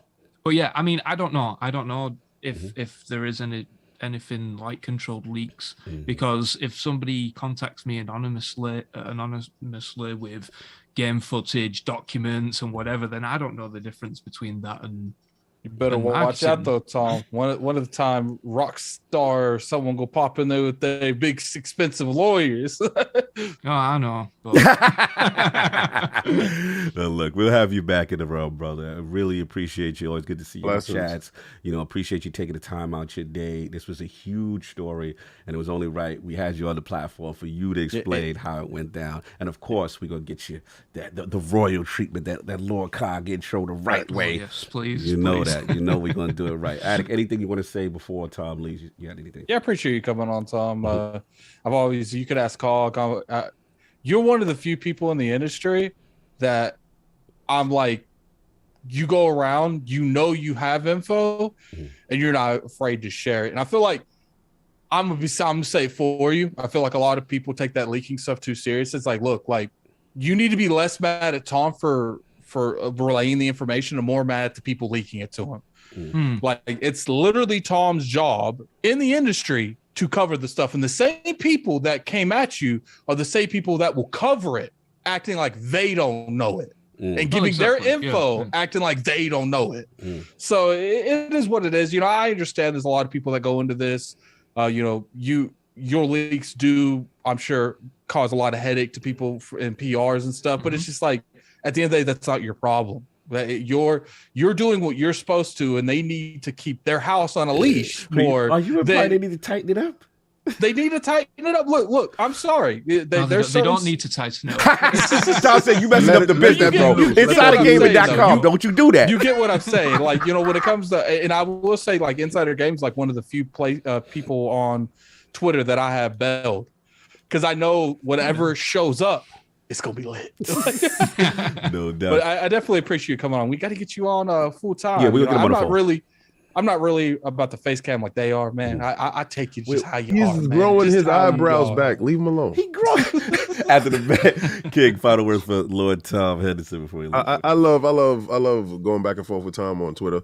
Tom is funny. He shows up, you know, almost every week. He's, you know, witty, and I share your views on somebody giving you information. You're not nobody's hard drive, so you don't need to store anything. Let that go.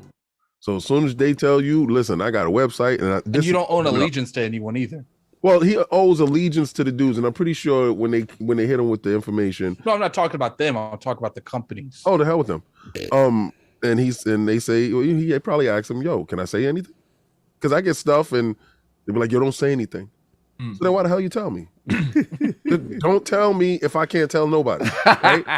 Don't tell. And I get sick and tired of it. So half the time I don't even pay my DMs any mind. But if they say, yo, let this go, do your thing. It's not on you. It's not your problem. So it is what it is. But I'm glad that you came on. Yes. I'm glad that I'm going to get a console out of this. Fantastic stuff. But yo, I can't wait for you to come on. We're gonna do a live unboxing. We're gonna have a good time. Live unboxing. Anyway, that's when you did come on, Tom, when they announced that would be good. That would be good. When it gets announced, that would be good time to have Tom back. We'll do it after the showcase. Yes. Let's do it after the showcase. All right, brother Tom. Enjoy your day. Happy Easter. Cheers, thank you so much, brother. Have a good one. All right, cheers, guys. Cheers. No doubt. Attic, you want to get the super chat, sir? Yeah, there's a lot of them. It's just going to take me a second. I'll be back. While you do it, because I got to hit the bathroom too, so you go do that. All right, guys, you got to work with me. All right, so this is the game plan when I'm reading these. Don't expect me to pronounce your stuff right. All right. Don't expect good right pronunciation. Now, don't expect it to be sounded right. That's all. Let's get on with this, man. Let's get on with it. So we had a $5 super chat from Monster Pontus. First time making a live. Can't stay long, but happy Easter, Lords. Much love and looking forward to hearing this tomorrow. By the way, Mario movie was fire. I only got the Mario movie. Okay, I didn't get the rest. So I hope that's what you said. I have to just assume you said fire. All right, then we got a member chat from Hargy Chini. Put the logos in the chat, you guys. He said, well. Jim Ryan expects ponies to desert PlayStation in droves.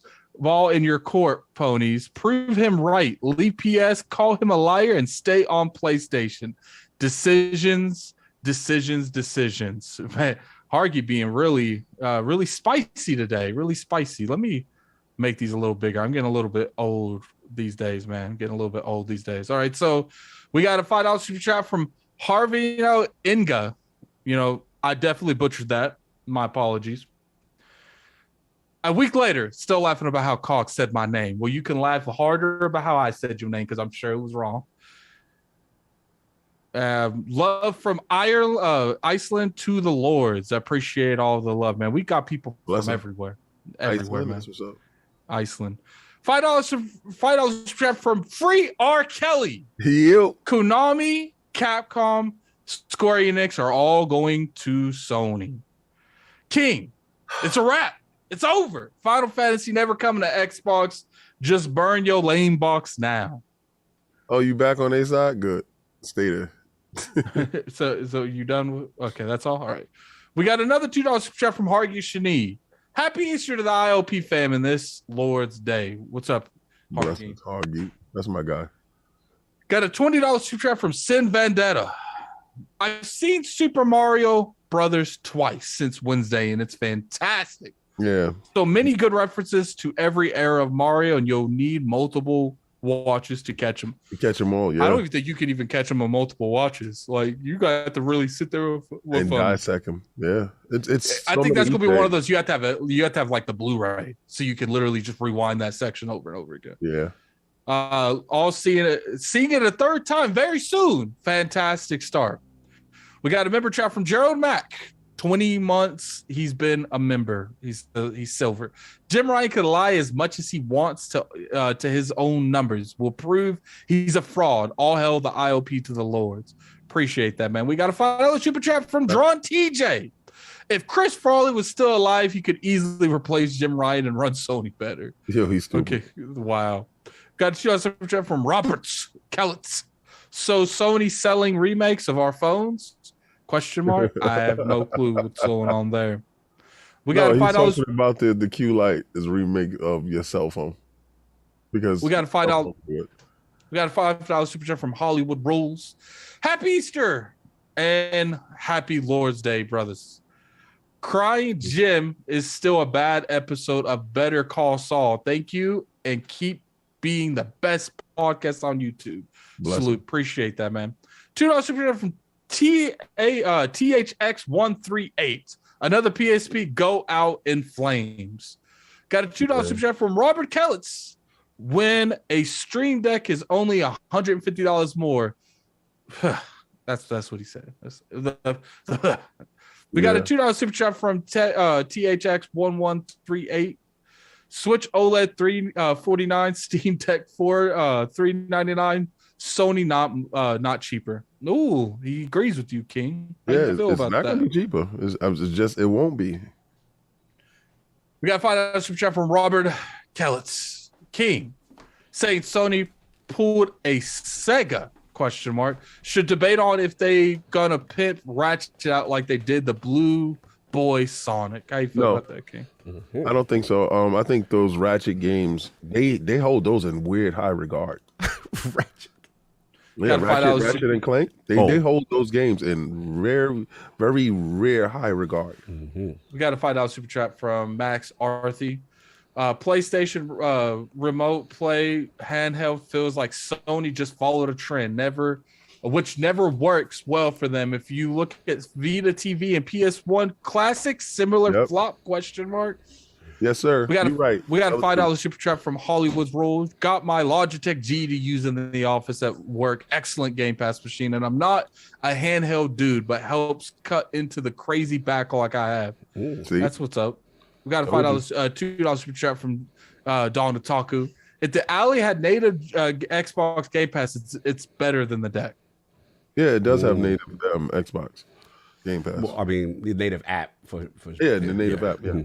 We got a member chat from Slash Gordon. He's been there for 11 months. Almost coming upon Slash Gordon. I like that. Stash Gordon. Oh, Stash. He's in the Stash. Okay. Gordon. Oh, that's what's up. He's got a member for 11 months. He's right there at that year. Anyone think the Series S was designed to eventually be shrunk into a handheld in a few years down the line? Seems like a good long-term play if possible. If it's possible. That is a good point. Yeah, if it's possible. That is a good point. I don't know if it's possible, but if it is, little man, let's do that. Let We got a somebody $5 super from handheld. Hargishini. The Asus is more appealing to me than the Steam Deck. Runs Windows, so access to all PC games and Play Night exists as an interface. So does Yuzu. I don't know. Zip Davis. $2 super chat from Zip Davis. Hello, Lords. Happy Easter. Have a great week. Salute. And then another super chat from Zip Davis. $2. Who needs a mid-gen refresh when you can play Bong? Did you play it on Turbo Express? I have no clue what he's playing. Oh, we good? Yes, that is all. All right, appreciate you. Appreciate you. Let's get to it. So there might be some more. I don't see the chat. Okay. I think Zip Davis was the last dude. Yeah. I saw it. If you see any more, if anybody missed, let's let us know. Zip David, who needs a mid-gen refresh when you can play ball? We just got that. All right, let's get to it. Sony in the news again. So it looks like Microsoft and Sony have responded to the CMA's revised findings. I got to get some stuff to put on my wall. They saying this. What? This OnlyFans thing a couple too many times. OnlyFans. So you hold up. You mean to tell me that what signifies OnlyFans is a white wall? Is that what you guys are telling me? Nah, what telling me is when you had that camera too low and we seeing things we don't need to be seeing, you spread out with just like this. Yeah. Like that was when it was OnlyFans time.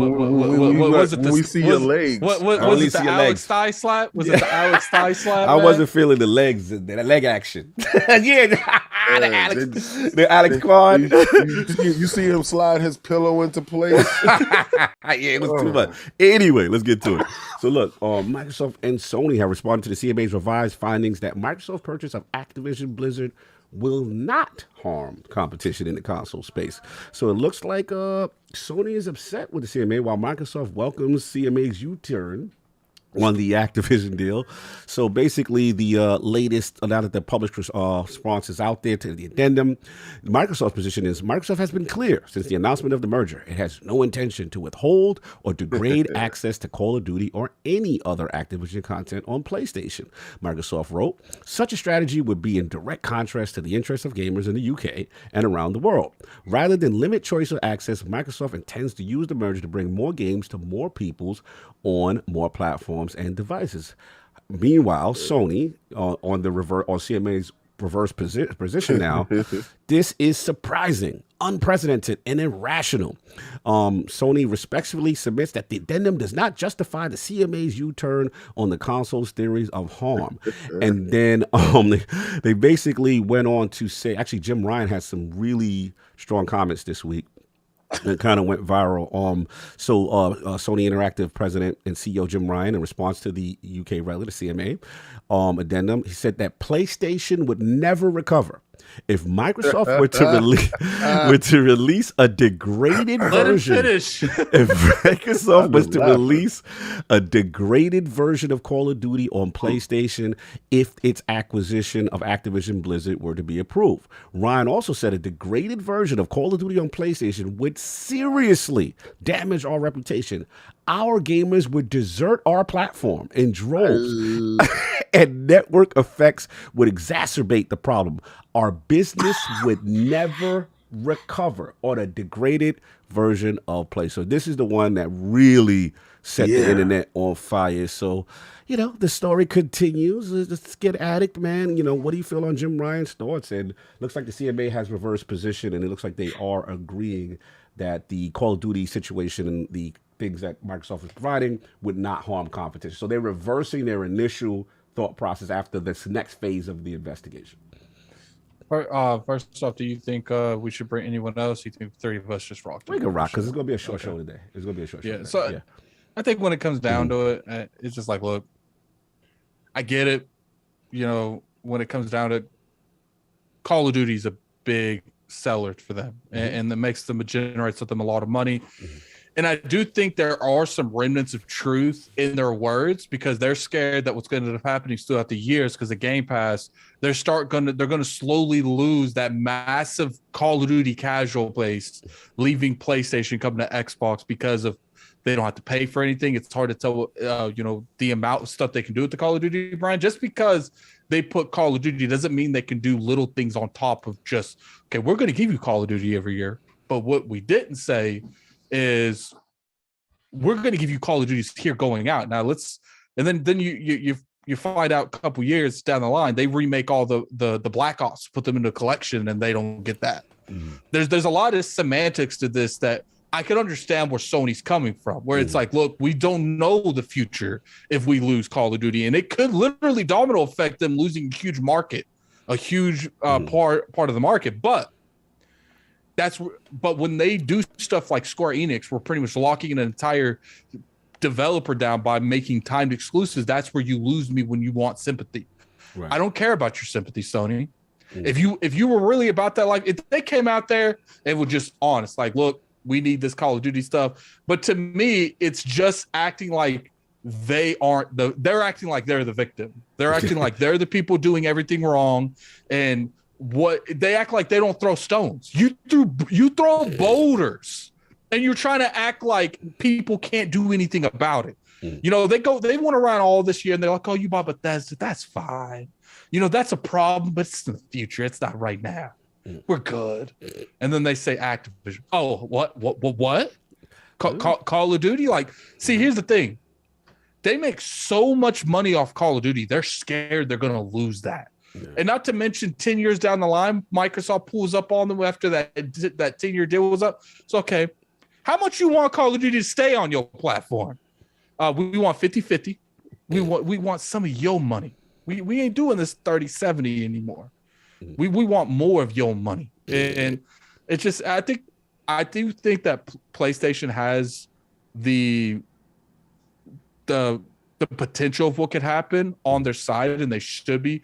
No, I don't think anyone's ever said they shouldn't fight for their company. They shouldn't fight for what's going on. But to me, the issue is how they're doing it. They're trying to throw rocks and act like they ain't throwing rocks. It's like that meme where you're throwing something and then he looks back and he's on the ground. Like he's like, it's like, look, like PlayStation, you are doing these practices, if not worse practices. Degrading? Man, PlayStation, you're confirming they've been degraded?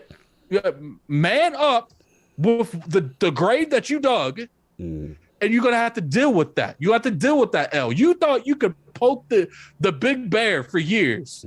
And then when he wakes up and he starts buying things out like they ain't no tomorrow, now you're like, no, don't do that. Like, you just got to deal with it. You did this to yourself. You went out there instead of investing into a multiplayer infrastructure to get that multiplayer infrastructure out there. You felt comfortable with what third-party stuff can do. Microsoft popped in there, it's like, that's ours. That ain't yours anymore. Right. Now they're sitting here looking at this golden egg, and they're like, what's going to happen if they buy this? Right. And 10 years down the line, they decide they don't want these terms anymore. They just want to pull. Let's say right now, Call of Duty's in a good, kind of a okay spot. But then 10 years down the line, they make a couple games that put it way up, like back where it used to be.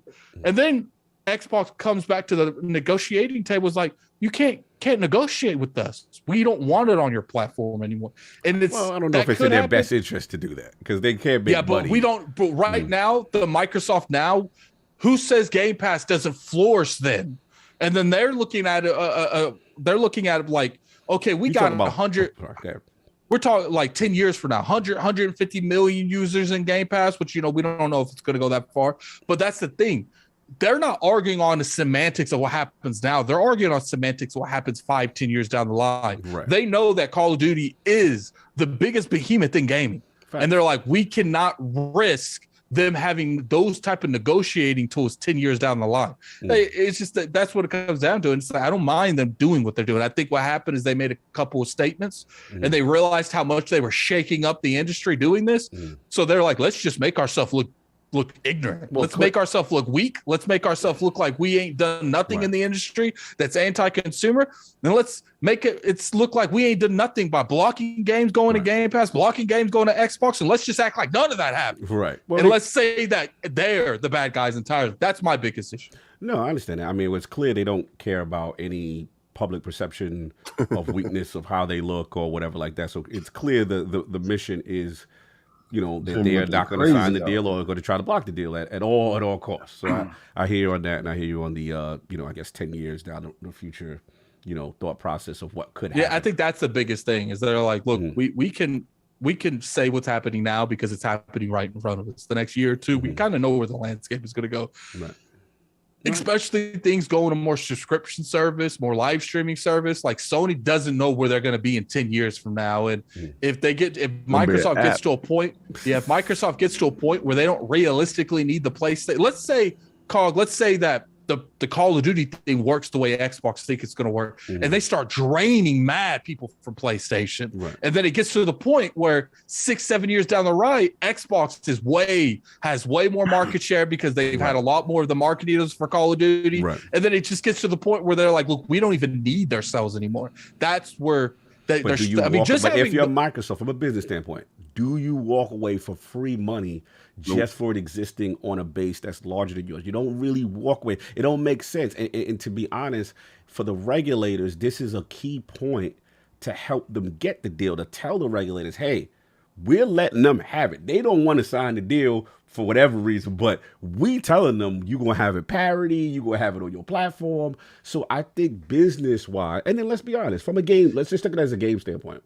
From a game standpoint, for cross-play and all the stuff, like from an engagement, from a user-based population, online population, you want PlayStation there so that you can have that huge power-based engagement, microtransactions, keep the love going. And you just getting the money. The thing is Sony's just giving you money for it existing. I mean, so, Microsoft's going to get revenue for it existing on PlayStation. In the gaming industry, it moves mad fast. 10 years, they literally might just be subscription services fighting each other. There might not be any games that's being sold independently.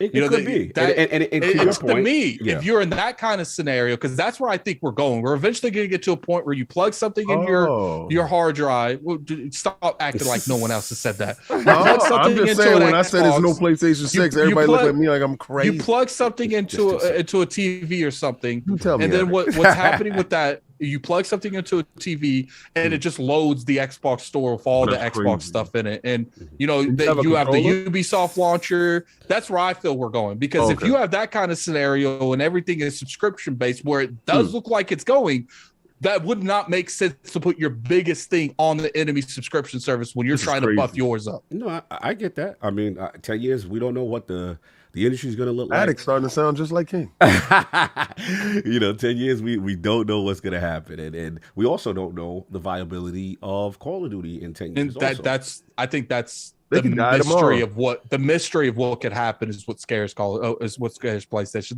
They look at the money they get now and they realize down the road, it can either go up or down. But they know the money they're bringing in now is significant enough to fight for it. Absolutely.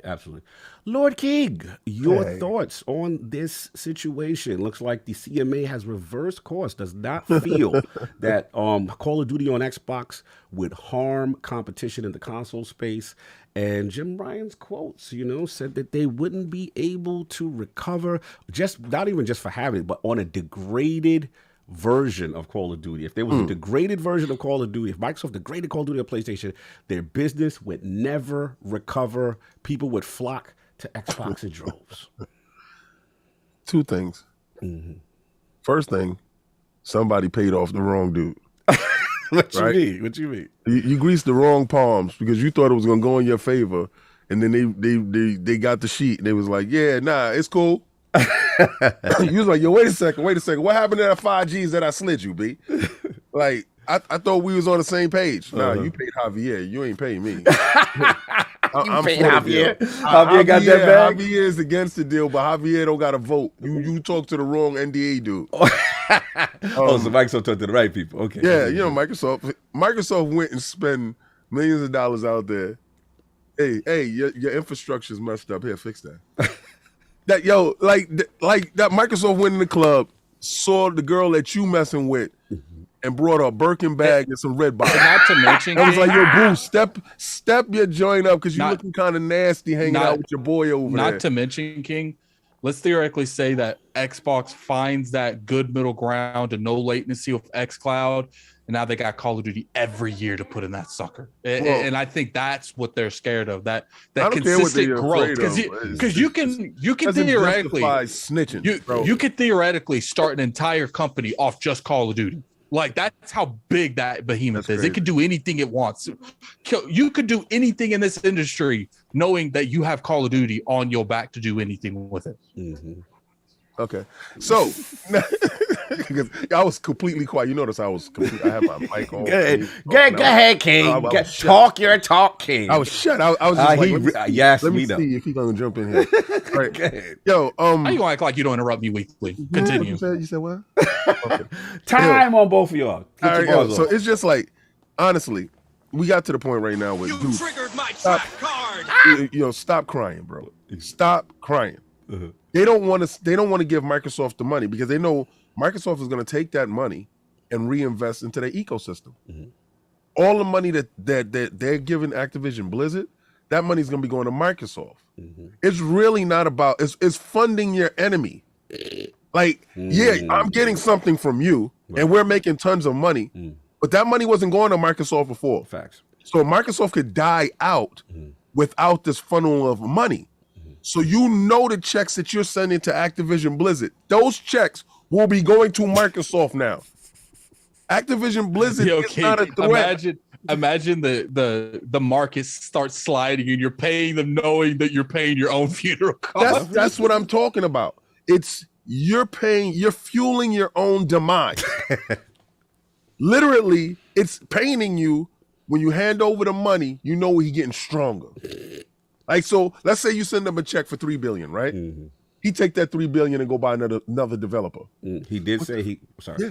It's not. Yo, that's a possibility too. But he's like, yo, it's the acquisition season is still going, and then you send him another check for another $3 billion. He buy another developer. Like, yo, stop sending the money, right? So you're caught in between a rock and a hard place. You want Call of Duty so bad, but you don't want to funnel Microsoft. Microsoft is positioning themselves to destroy you, and they tell you can have everything. When somebody tells you, don't worry about it, you got that. you already know. Silent murder. When you got beef with somebody in the street, and they be like, nah, B, you got that, you good. You know you ain't good. You know they got something up their sleeve for you. They ain't even worry about it. That's not at all. So go ahead, baby. Go ahead, Playboy. That's on you. Do that, Playboy. That's on you, play. Go ahead, Playboy. Yo, you stupid. That's the old Brooklyn. Go ahead, Playboy. Playboy. Just go ahead, Playboy. You can have that Call of Duty, Playboy. That's all you want. What else you want, Playboy? Yo, I don't like that. That hustler, I don't like that dude. You know he like 10 years, Playboy. You got that, Playboy. Chill, you can't be making that voice. Because you know Jim is out there. Nah, man, that's inconceivable. This is reprehensible. We will never recover. So who are not to mention they probably gave what's 10 years in the gaming industry? It's like it's probably going to take them 10 years to build the infrastructure they want built to do what they want with Call of Duty. Like, no, I don't think so. I think they already have a plan that's going to implement very quickly. Right? They see Microsoft already has. They got like an order. Orders, what is it? Order 66, but they just click and it just switches over to the Call of Duty plan. Yeah, but when you see them, like what they did with Bethesda, and you saw all the Dooms and all the Fallouts and all that stuff just go inside Game Pass. When that happens, and that's an actual thing because it will be a reality, then the value of your brand, your service is diminished, right? And then you're going to say, well, Microsoft is not going to degrade.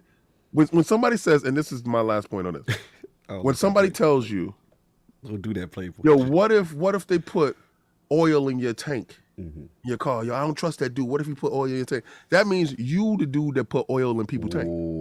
You snitching on yourself because you got a self-fulfilling prophecy. You're projecting what you do on that individual because you think that individual is like you. Microsoft is like, why would we degrade a product that is our brand to get to your platform? We want to put the best so your customers can actually have a good time. Why would we put out our name behind crap? Sony, and let's keep it a buck. A lot of these games that they gave help to developers, a lot of those games came to Microsoft broken. Look back at that track record. Let's look in those handshake deals in the background. Yo, maybe you could drop a couple of frames on there. Maybe you could. This is what we doing? Yeah. Don't optimize their joint over there, Playboy. Just leave their joint a little. Don't finish that code right there. So you apply because they're saying this so strongly. They're projecting practices that they used to do. Okay, I see. Because that's really. You've never heard nobody give a wild out scenario like that in business. It's not, I won't sell a lesser version of my car just because, like, let's say Tesla, right? Yeah. And they send their Tesla cars to China. I'm not going to send a lesser version of Tesla in China. It represents the brand. Right.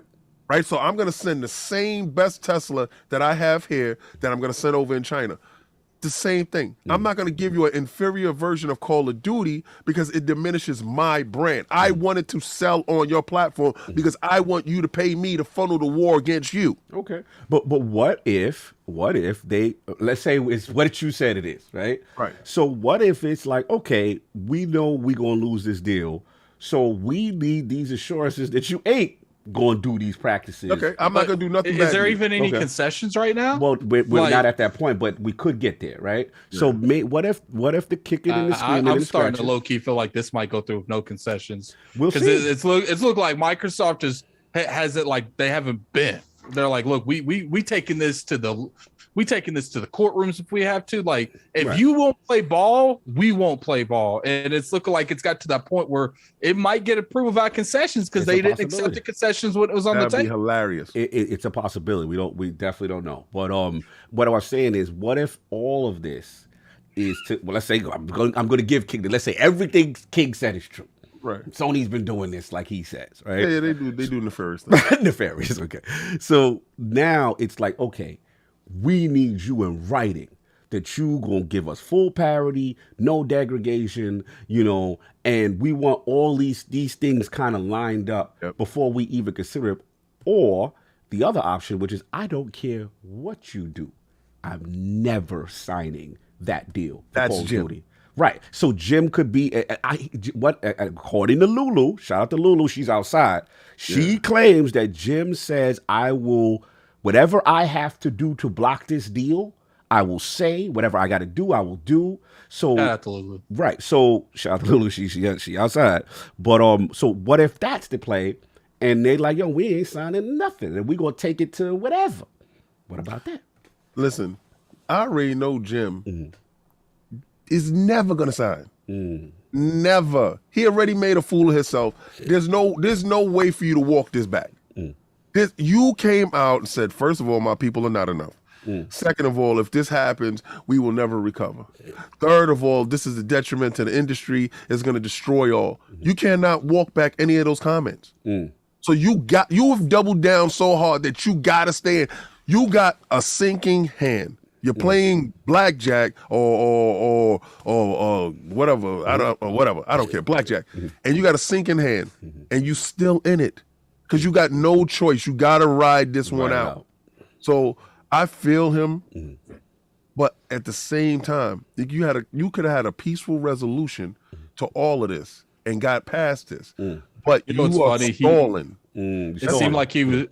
I feel like him trying to strong arm Microsoft into making a deal with Call of Duty, and then I feel like there's a point where that's what his objective was. We know we can't stop this deal, but what I'm gonna do is I'm gonna do what I can. I'm gonna poke holes to the defense and get good concessions and just make it as difficult as possible. I feel like it got to a point where that wasn't the goal anymore. Like, yo, I think I could stop this. I don't think we even have to do concessions. Right. And then it seemed like somewhere between there and here, Microsoft started winning the arguments. You know what I'm saying? It's clear that they are with the CMA reversal. And now Sony's at the point where they're like, do we look weaker than we actually, even weaker, and come out there and say, yo, kid, I know we agreed on concessions, and I know I said no. Can we get those concessions now? I think at this point, PlayStation's just going to go down with the ship. Regardless if it's passed or not, I think at this point, they're like, we already passed the concessions part. Right. At this point, either we win and you don't get this merger or acquisition, or we win and it gets blocked. And I think those are the only two outcomes at this point. Yeah, we got to see. And then, like I said, the CMA's reversal and now saying that, Call of Duty on Xbox does not harm competition, flies in the face of what Jim Ryan and was promoting to the CMA, how it would, right? And the age-old argument has always been, let's be honest, the elephant in the room, which nullifies everything, is Nintendo. The fact that Nintendo exists and is on pace to be the third, maybe even the best console ever sold, ever, and they have not had Call of Duty on their platform, literally flies in the face of the argument. Now, the question becomes, that's when, let's be honest, the goalpost was moved by Sony and says, well, that's not a high-end console market. Yeah. This is a low-end, but gamers... What did they say that was a fitness device? Fitness device. But they try to use the distinction of a low-end console. But like Brazil, and it seems like Japan, they don't buy that because they're saying that, look, again, Nintendo exists. This game is not detrimental. Now, the thing that's interesting to me is what they had a what you call it? I believe I think it's a lawyer or associate professor. He had an interesting response as far as cloud gaming, because this is the part that I thought Microsoft might lose the argument. which is on cloud gaming and how dominant they are. But he argues in this actual addendum, they put this into the addendum. So CMA is really siding with Microsoft on a lot of things, including cloud, which he said cloud gaming is not a distinct market. He said he instead refers to 4 types of gaming service that rely on cloud streaming.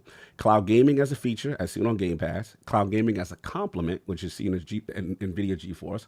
Cloud gaming as an input, Ubiquitous and GameStream. And cloud gaming as a platform, which is Amazon Luna. He said in his conclusion, he wrote, consumers' willingness to pay for standalone cloud gaming services apparently is low. And this is probably the strongest indication that cloud gaming should not be considered a distinct market.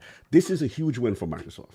Yep. Because that might have been the last thing they needed to push it over the edge. Yes, no one's talking about this. Like this, because I feel like that was the key Yes. component that Sony could have used to fight. To me, that was the argument they should have went. But now the CMA don't even feel that part because they're like, I mean, no one even fought it really that hard. But the fact that they're saying they don't consider it a distinct market and Microsoft has Azure in that backbone and they're growing is hugely beneficial for Microsoft in this space. So now we get back to where we are now. Look, we just got to be real. When you go out there and say the mere, as far as Sony, the mere degradation of this product means we can't exist in the video game space. A product that you don't own and control. Just that it's degraded. It gotta be honest. It does scream desperation. Shout out. I think Jaffe had the quote of the year. Like Jaffe was like, shout out to Jaffe. He said, your whole business is, you mean to tell me, this is his response to Jim Ryan, your whole business is built around one game that you have zero control over. I've heard of not putting all your eggs in one basket, but Jim Ryan seems to be saying that not only he did that, but you don't even own the effing basket. I get it. He'll say whatever he needs to, but damn. So yeah, that's where we at. I think that's where we at. And I think the CMA kind of sees through it. Now I think the FTC is the final piece. And it's gonna be like what Alex said. They're gonna fold like a deck of It's either they're gonna fold, it's either gonna be they fight.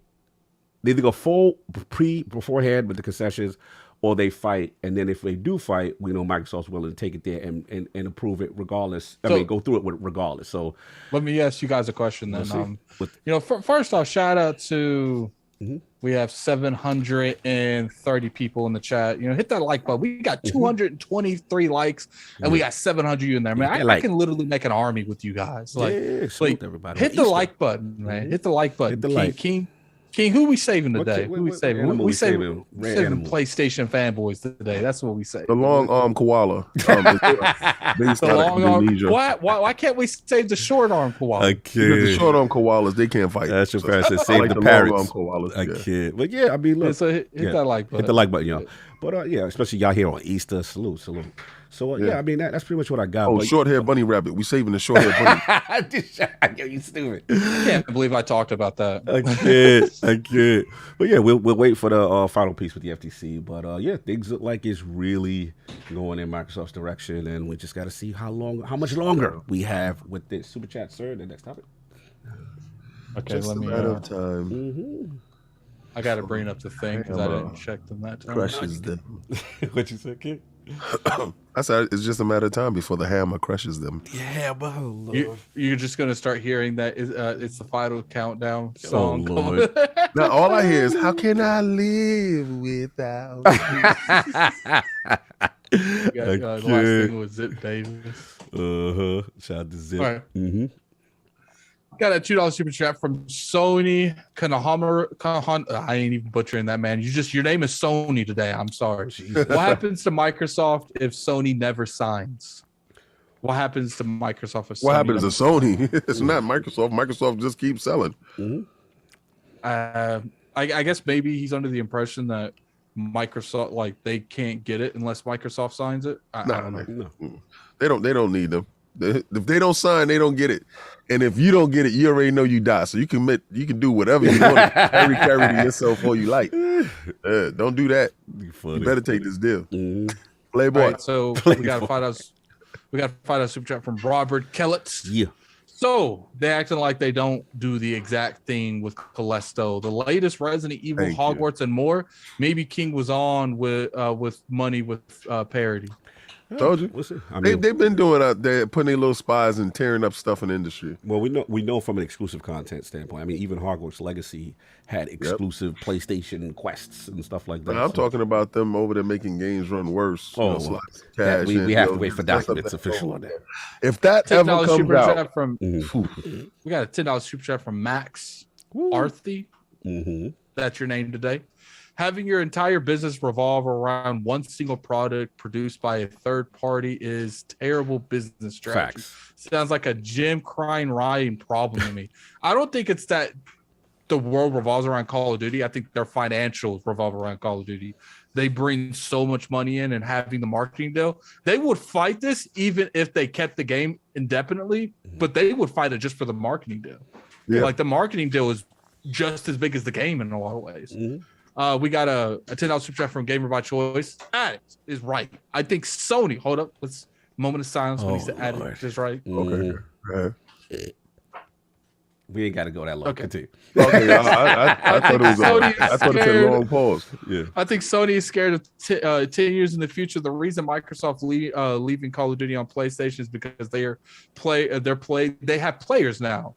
What about 10 years? I think Sony is scared of foreclosure. Basically. $2 super chat from THX1138 with the ABK deal. Sony, you're not the father of God.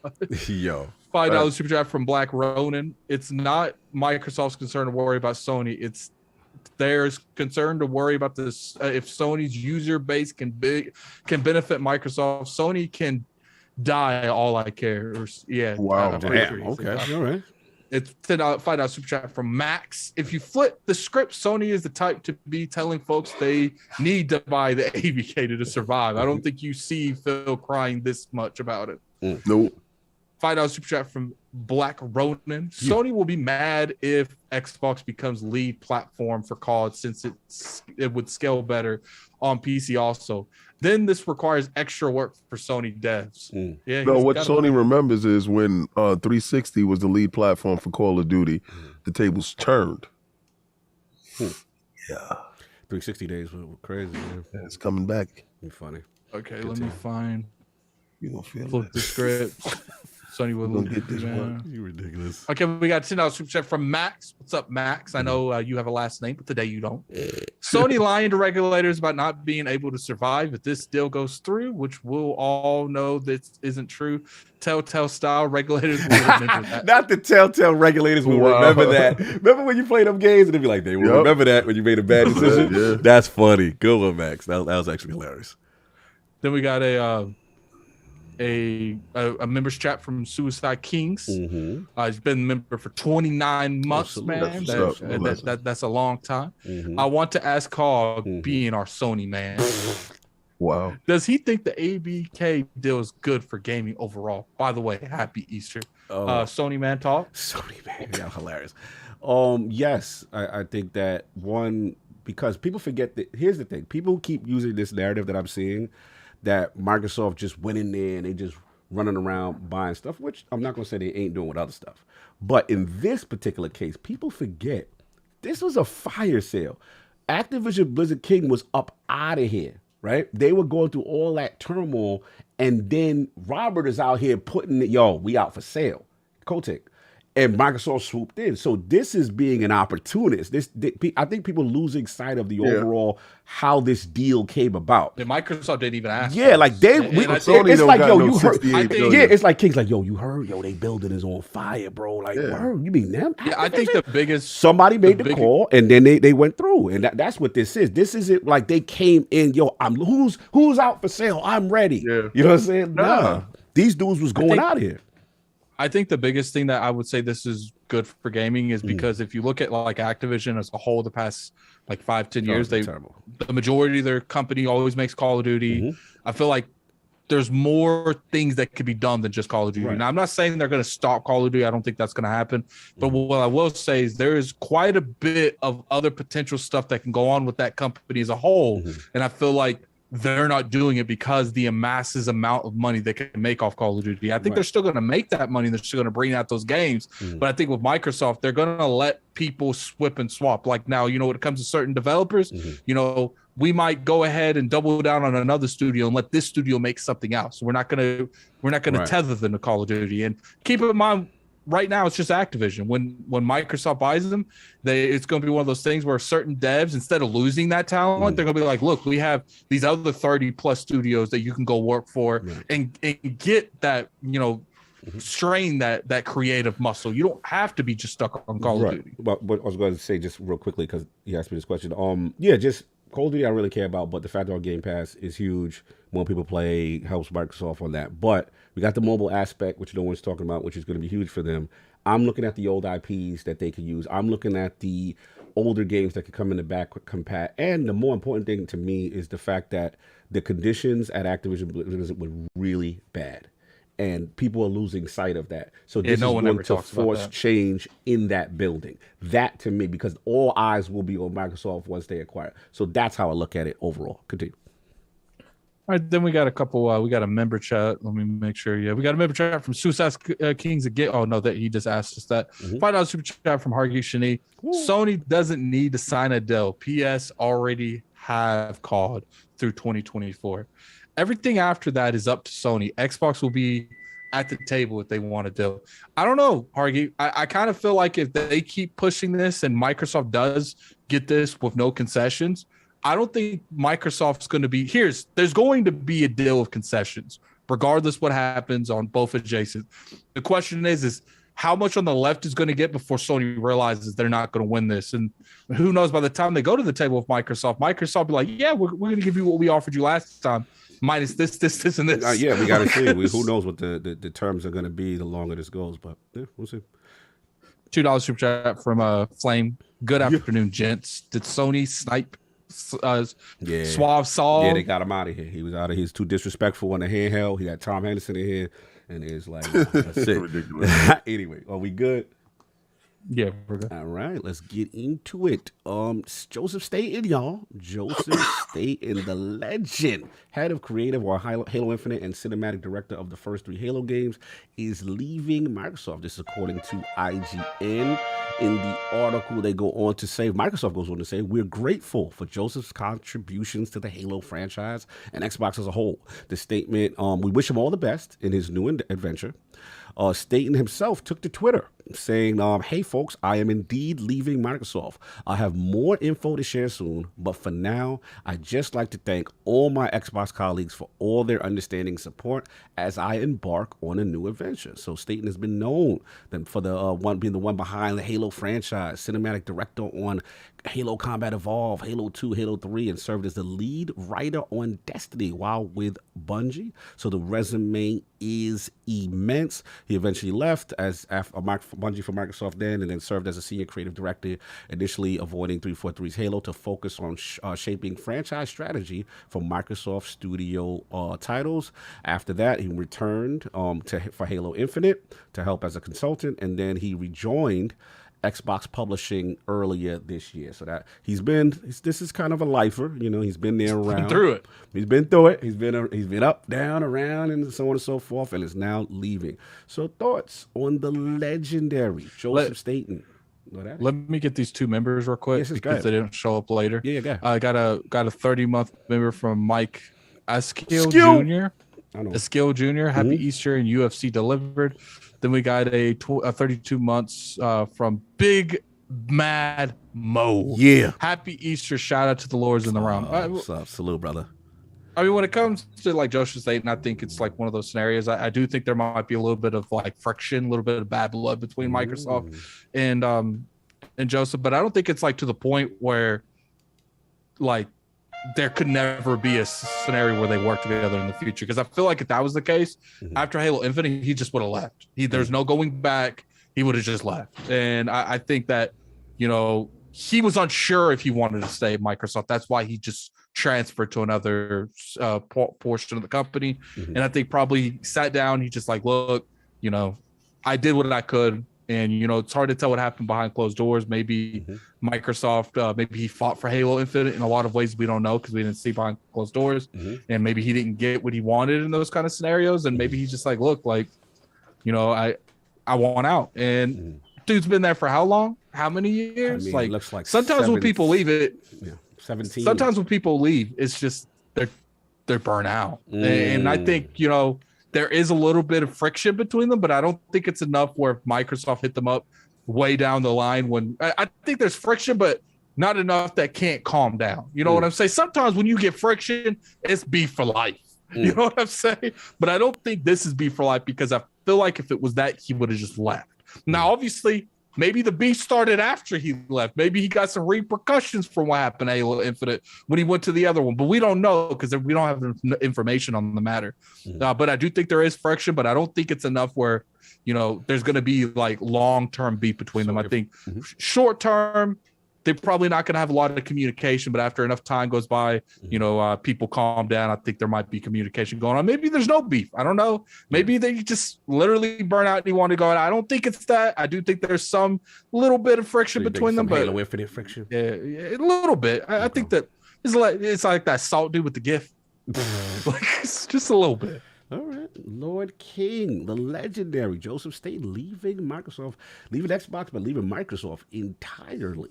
Wasn't that the golden boy that was sitting on the couch and they called him and they was like, yo, come sitting on the couch who he called them and said, hey. He said, yo, I can see I a can see joint y'all over have there. a little problem. Let me get over there and fix that. Yeah, this was during crack face. Yeah, he was like, ooh, buckets. Yeah. He's like, he saw he get average. He saw the team was weak. Yeah. So but keep in mind, though, I don't want to take away from Staten. Like, we have heard information that he did do a lot to Halo Infinite. He Drake it is. Yeah. He did Drake, but he just dropped the 21 Savage album, so nobody cares. Wow. So, yeah, exactly. Like, yeah, he had to come back and drop another album. So, I feel like I heard he going to Bungie. That's your... Yeah. Yeah, and I'm not an NDA dude. So, yeah. I heard he going to Bungie, so he'll be over there with Sony doing some stuff over there. Oh, that's what you heard. Yeah, yeah. And when that come out, y'all can be like, ooh, King was right. Okay. Yeah, King no, if that comes out, I'm gonna put on Twitter. Here is the NDA dude. It's gonna be picture you. NDA dude King. It's gonna be the one with that you breaking NDAs. It's gonna be the one where you look like you're in the Assassin's Creed. You're the next protagonist. Where you have like the little. I could probably do it here. Yeah, the hoodie. I can't. It's ridiculous. It's ridiculous. Continue. It's just listen. You came over. You did your job. Fantastic. Like I said, he did Drake of this. You can drop bad albums here and there. Okay. This was just a bad album. It was a poor mix. He thought he can come in there and save a situation.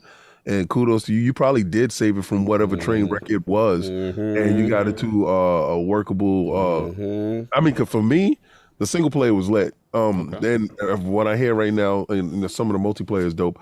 But thank you for your service. I'm not gonna go out on my shit with you like Bonnie Jones because I really don't care. They called Bonnie to say come through, and that was part of the relationship. But, well, I think he was forced on the situation. I think when Jordan calls and he wants to go to the Wizards, you don't say nah, we can't use them. Of course. So you're gonna let Jordan come over to the Wizards and. What happened when Jordan went to the Wizards? We all know the 45. He was getting games where he averaged, but it wasn't Jordan. Right. But if he got y'all to the playoffs when y'all was looking flabby and sick, then I'm not gonna lie. I'm not issuing on him. Oh, okay. Because this does not sound like an exemplary. No, I'm just saying this does not sound like I am happy that this man. I'm indifferent. Okay. And I guess the worst thing in life for you to be indifferent about something, it doesn't. I'm not playing Halo. Halo to me right now is dead, right? And it's dead in the sense that you told me the single player Halo Infinite will evolve. Right. You told me that you'd be able to drop things down in it. I haven't got anything from the initial release. Like I haven't got any story drops, anything, any DLC, nothing for this thing. But it's like been mini little. Nah, not for the story, not for some mini little side questy. Yeah, the hell with that. I wouldn't know. They didn't make a big thing about it. Right. only thing I heard about is the multiplayer, and y'all got forged out. Y'all finished the game that y'all was supposed to release. He did a great job getting y'all to the finish line. Godspeed in your next endeavors. Okay, no, fair enough. Look, I'm just looking at his resume, man, and for me, this is big for me. This is obviously I'm a Destiny fan.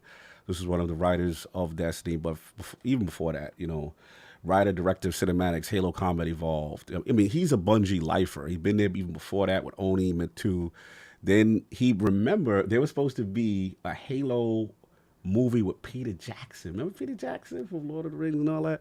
So, he was a creative director on that. Then he's a tremendous writer. He wrote Halo 3. He wrote Halo Reach. Author of Contact Harvest. He wrote Addict's Halo Wars. He's a big dad. Halo 3 OST. Co-corrective director of Destiny. This resume is insane. You know what I mean? Obviously, got off the couch, helped with, he was a senior creative director at Microsoft. And then from there, got off the couch to kind of help when he heard the Infinite thing was where it was at. And, looked like they could provide his services. So he's going to have a tremendous respect for me. My whole thing is, whatever state Halo was in prior would be very interesting to me to find out, because there were some things we heard that he, again, in a consultant role, the game's pretty much already has what their core vision is, but course correction and then having the cachet to be like, look, we need the delay. I thought that was big, at the time to delay it. And I feel he was part responsible of that. So, obviously we know the story. The issue ended up being the lack of consistent content for the live service model, which is the real issue. So the vibe I got was it was all hands on deck just to get it out the door in a workable state. To Addict's point, I don't know. I don't know if there's bad blood because, obviously the Infinite thing ended badly as far as internally. People, obviously Bonnie and people were fired and stuff like that. He then goes from talking about, hey, we got more content coming, and it felt like story content. It felt like they might do this endless thing, which I was super excited for. I wanted to see. Yeah, that's what I wanted, because I didn't want to wait. There was a part of me, the part of me that liked Infinite from a live service model was the fact that I wouldn't have to wait 4 or 5 years to continue Master Chief's story. Yeah. Like, I wanted to continue, hey, let's do this. Let's find out what happened with Locke. Let's find out. Yeah, I thought we were going there. So I'm like, okay, then they don't have the content to do it. And now the person who I think might be responsible for good writing and good narrative and good story, which is him, now leaves. I'm like, so now is it going to be just multiplayer only level drops? Yeah. And it seems maybe that's the case. And it seems that, the Battle Royale, I'm just hoping that we get more story content. I don't have to wait for Halo 7, you know what I'm saying, kind of thing. But we'll see. So, look, legend in the game. I'm very curious to see where he goes, what the project is, according to King. And I'm interested to see if he goes back there to Bungie. That would be interesting. Or if he does what I'm seeing a lot of people do now, which is start their own project. Some people get the bag. It's like, okay, you know what?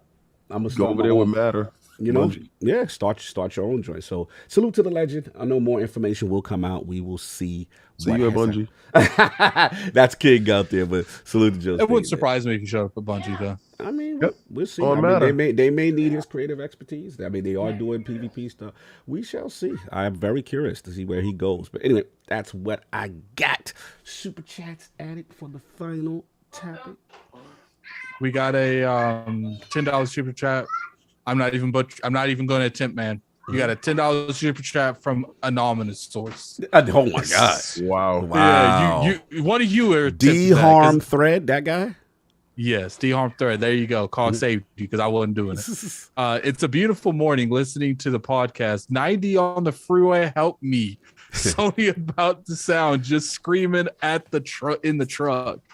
In the trunk. Oh, he's in the trunk. Oh, he's in the trunk. The deal is going through. Then we got a hilarious. It doesn't look like he joined, but Cedric H has been a member for 33 months. Salute to the legendary. Appreciate him, man. Appreciate him. Yeah, salute to the legendary Cedric H. We good? Yes, we good. All right. Easter Sunday. Getting to the last topic, man. Ryse, son of Rome. Addict, this is your topic. You want me to set it up or you good? Yeah, you can set it up. I mean, it's really straightforward. Shout out to Crytek. The Crytek Twitter account a couple days ago, not that long ago, put up a tweet with a picture of one of the greatest 900p games of all time, Ryse of the Rome. You know what I'm saying? It got Marius, and it says a question to the realm. What fond memories do you have of Ryse of the Rome and the journey of Marius Titus? So this set Twitter in a frenzy. Why are they asking about this? Sequel must be going on. What's the deal? So we've been hearing these off and on, but this is the first time Crytek has been outside with a tweet talking about Ryse of the Rome. What's your memories of it? What you like? Addict, this your topic. Let's go. Yeah, it's interesting because Ryse was one of the fan favorites for the original Xbox One. Woo. The big bulky one that came out in 2013. Shout out to the VCR. And I feel like 2014. I feel like Ryse was this big, and the kid's like, yeah, Ryse of the Rome, woo! Yeah, woo, it's Ryse. Easter. That's turn up. About. Somebody turn give up. me the candy. Turn up. Ryse got the candy. Yeah, Easter Ryse turn is up. big, and I'm just sitting here thinking, what is this? Is this going to be a multiplayer? Like, look, most likely it's going to be a multiplayer if this is true, and I think it's true because there's been countless spotting of Ryse. Like, explain to me how when you show, because for a while, every time Crytek has showed the job listings of their company, Ryse is the art that they use for it. Yes. Why? Yes. Look. Ryse is like kind of a mid-sized big game, but it's not bigger than Crisis. Crisis is the promotion that should be on there. It's like they're teasing something, and to me, there's no reason to put that on there because they make another game, like a multiplayer game. I can't remember what it's called. Someone in the chat put it in there. I know you guys know what I'm talking about, but I'm gonna say what's in there. So to me, there's all this other Showdown, art. I think.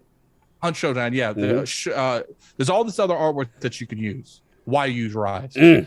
And to me, if this is out there and it is becoming out, part of me is like, Microsoft, I don't care what you got to do.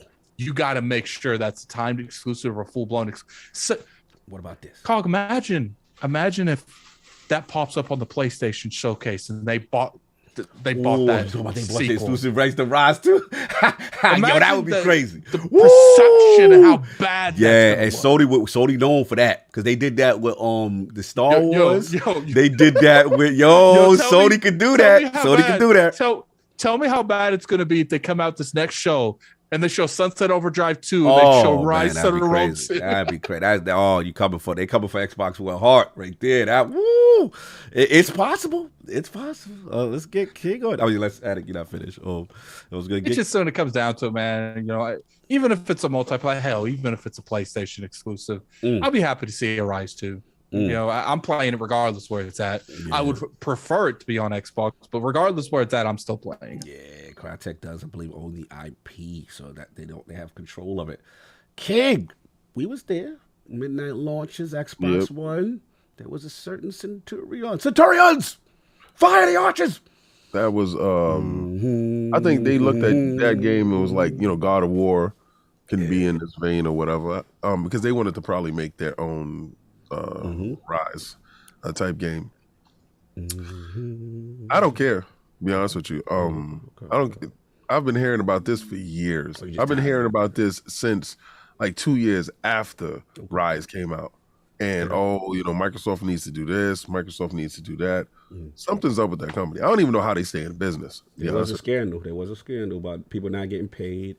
We did hear the rumors that that they do own the IP. We heard there was going to be a sequel, but then nothing ever happened. Yeah, that's when Microsoft realized, I think honestly it was them that more than any other company made them realize owning your own IPs and not being beholden to a company is made them go out and get into this acquisition fever, because when your biggest game that you had visually is owned by Crytek, and then you go to Crytek to try to negotiate for the next one, and Crytek is like, nah, we don't really want to work right now, B. And you're like, but we want to get the game out in a timely fashion, and we feel that we work well. Yeah, right now is not a good time. Could you call me back like in the next 4 to 5 years? Yeah, and Microsoft realized then they need to own their own stuff. So I feel you on that. But I just let the game come out. Yeah. I feel you on that, but I do feel like this is one of those games that it would be so much beneficial to the Xbox brand to go out there and correct some of the mistakes they made in the Xbox One generation. Is that? I mean, just not. You could argue that the reason they don't have any nurturing IPs that came from the Xbox Ones because they didn't attempt to. Like you had so many brands that just didn't do anything after their initial sequel. So you think it's smart for Microsoft to go to these dudes that they still won't own the IP and say, I'm gonna send you a boatload of cash just to make sure that the IP stays here for 6 months? No. Send your IP someplace else. I don't care. As long as I get a chance to have the IP run over here, let it run over there too. Have a good time. Put it everywhere. We're not going to give you no money to lock it down. I get what you're saying, but the problem is PlayStation got no problem doing that. We don't care about PlayStation. PlayStation is putting out secret handhelds. Here's the thing, though. You don't care. You don't care. The key point. The fan base don't care either. I care that I'm not getting Final Fantasy. I care that I'm not getting. No, you don't care. Did you play Final Fantasy? Oh my God, that's not the point. No, wait, time out. Did you play Final Fantasy? Which one? The remake. Yeah, I still care it's not on the platform. Right? Just because I played it doesn't mean I don't care it's not on the platform. Check out 10 Toes Down. Check out 10 Toes Down. Check out 10 Toes Down. You can't cry, you played it. I can cry. I didn't play it at all. It's over there, and I don't trust your business practices. I'm not giving you no money. So until you show up where I want you to be, then I'll give the money for God of War, though. What happened to that? You said what? You gave the money for God of War. If you don't trust on their platform, I know it ain't coming to Xbox. Like, what sense did you just make right now? You said a third-party game versus a first-party game. Here we go. No. When you talk about business practices, how are you going to cherry pick what you support and what you not? How you going to sit there and be here we go for something that you played? Here we go. How you going to sit there and cry about something that you played? You played it.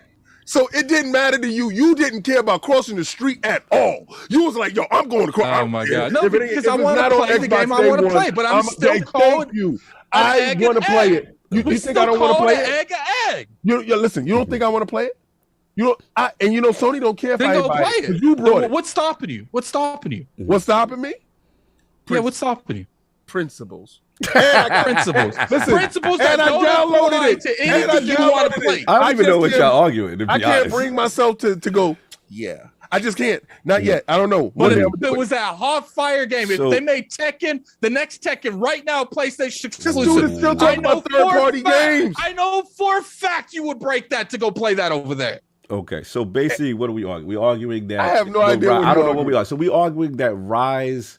So what are you arguing then? If you don't even know what you're arguing about. If Ryse is multi-plat, that Xbox. So wait, if PlayStation, if PlayStation, if there's a Ryse 2 and PlayStation pays for exclusivity, then that's what you're saying, Addict. That's a bad look. He's saying I'm saying that because of the Xbox One generation, and there's so much hype going into Ryse, and there's so many people that love Ryse on the Xbox brand. I'm saying that it would be a good look if they got that like a timed exclusive. King says it doesn't matter. Right. Like, you know why it don't matter? Did it sell millions when it was on Xbox? Yeah, it did. Yeah, how many? I don't know if it's sold that way. Yeah, listen, so this is the thing. I don't know. It was a launch title. Hard to believe it didn't sell millions. All right, check it out. So, all right, so this game didn't set the world on fire. Right. This game came out. So you look over there for a game that didn't set the world on fire, that is probably 10, 15 years removed, that the dudes that care about it is either gone to do something else or the fraction of that base is there. The zeitgeist is over. Now, the game is going to come out. It's going to do well. I'm just saying. Why give them money to lock it down to your console? If they want to go multi-plat, do so. But here's the thing. We can't sit there and say when they go months and months without any content, and we say they need to back the truck up and get some of these timed exclusives. But then when I say, yo, you need to get Ryse because it's a legacy thing. You need to have that on your platform. Right. Oh, why are you giving them money? No, but remember the last year when they had nothing. Let me. And we were saying they did. But let me ask you this. Addict. What about the fact that it is going? If the rumors are true, that it's supposed to be multi-platform, and I know I thought we were leaving early too, which I want to argue. So, the fact that it exists on Xbox is not enough for you. You're saying that they should pay for a timed exclusive. I don't care. I don't care if it goes left or right. I'm just saying, perception-wise, and it would be nice if they took the initiative to get that on their platform. All right, so let me meet you both halfway. What if they don't do the time exclusive? What I don't if want it is? Game Pass. That's what I'm saying. What if it's a Game Pass deal and it's on PlayStation, but it's day one Game Pass? That's better than having nothing. But I do get to the point where it's like they have no problem paying for these Game Pass timed exclusives on the platform, and it's just like, look, one of the reasons that your competition is doing so well is because they got no problem going to Square Enix to say we want this on our stuff only. They got no. To me, just being on Game Pass isn't relevant enough unless it's on certain things. But let me the show makes sense because that's a big thing. I can understand that being it, but at the same time, your competition's going out there and locking down whole brands to their platform. But now, in fairness to D's point, their whole model is Game Pass to get people into the subscription service. And when they have tried to lock down exclusive titles like a Rise of the Tomb Raider, right?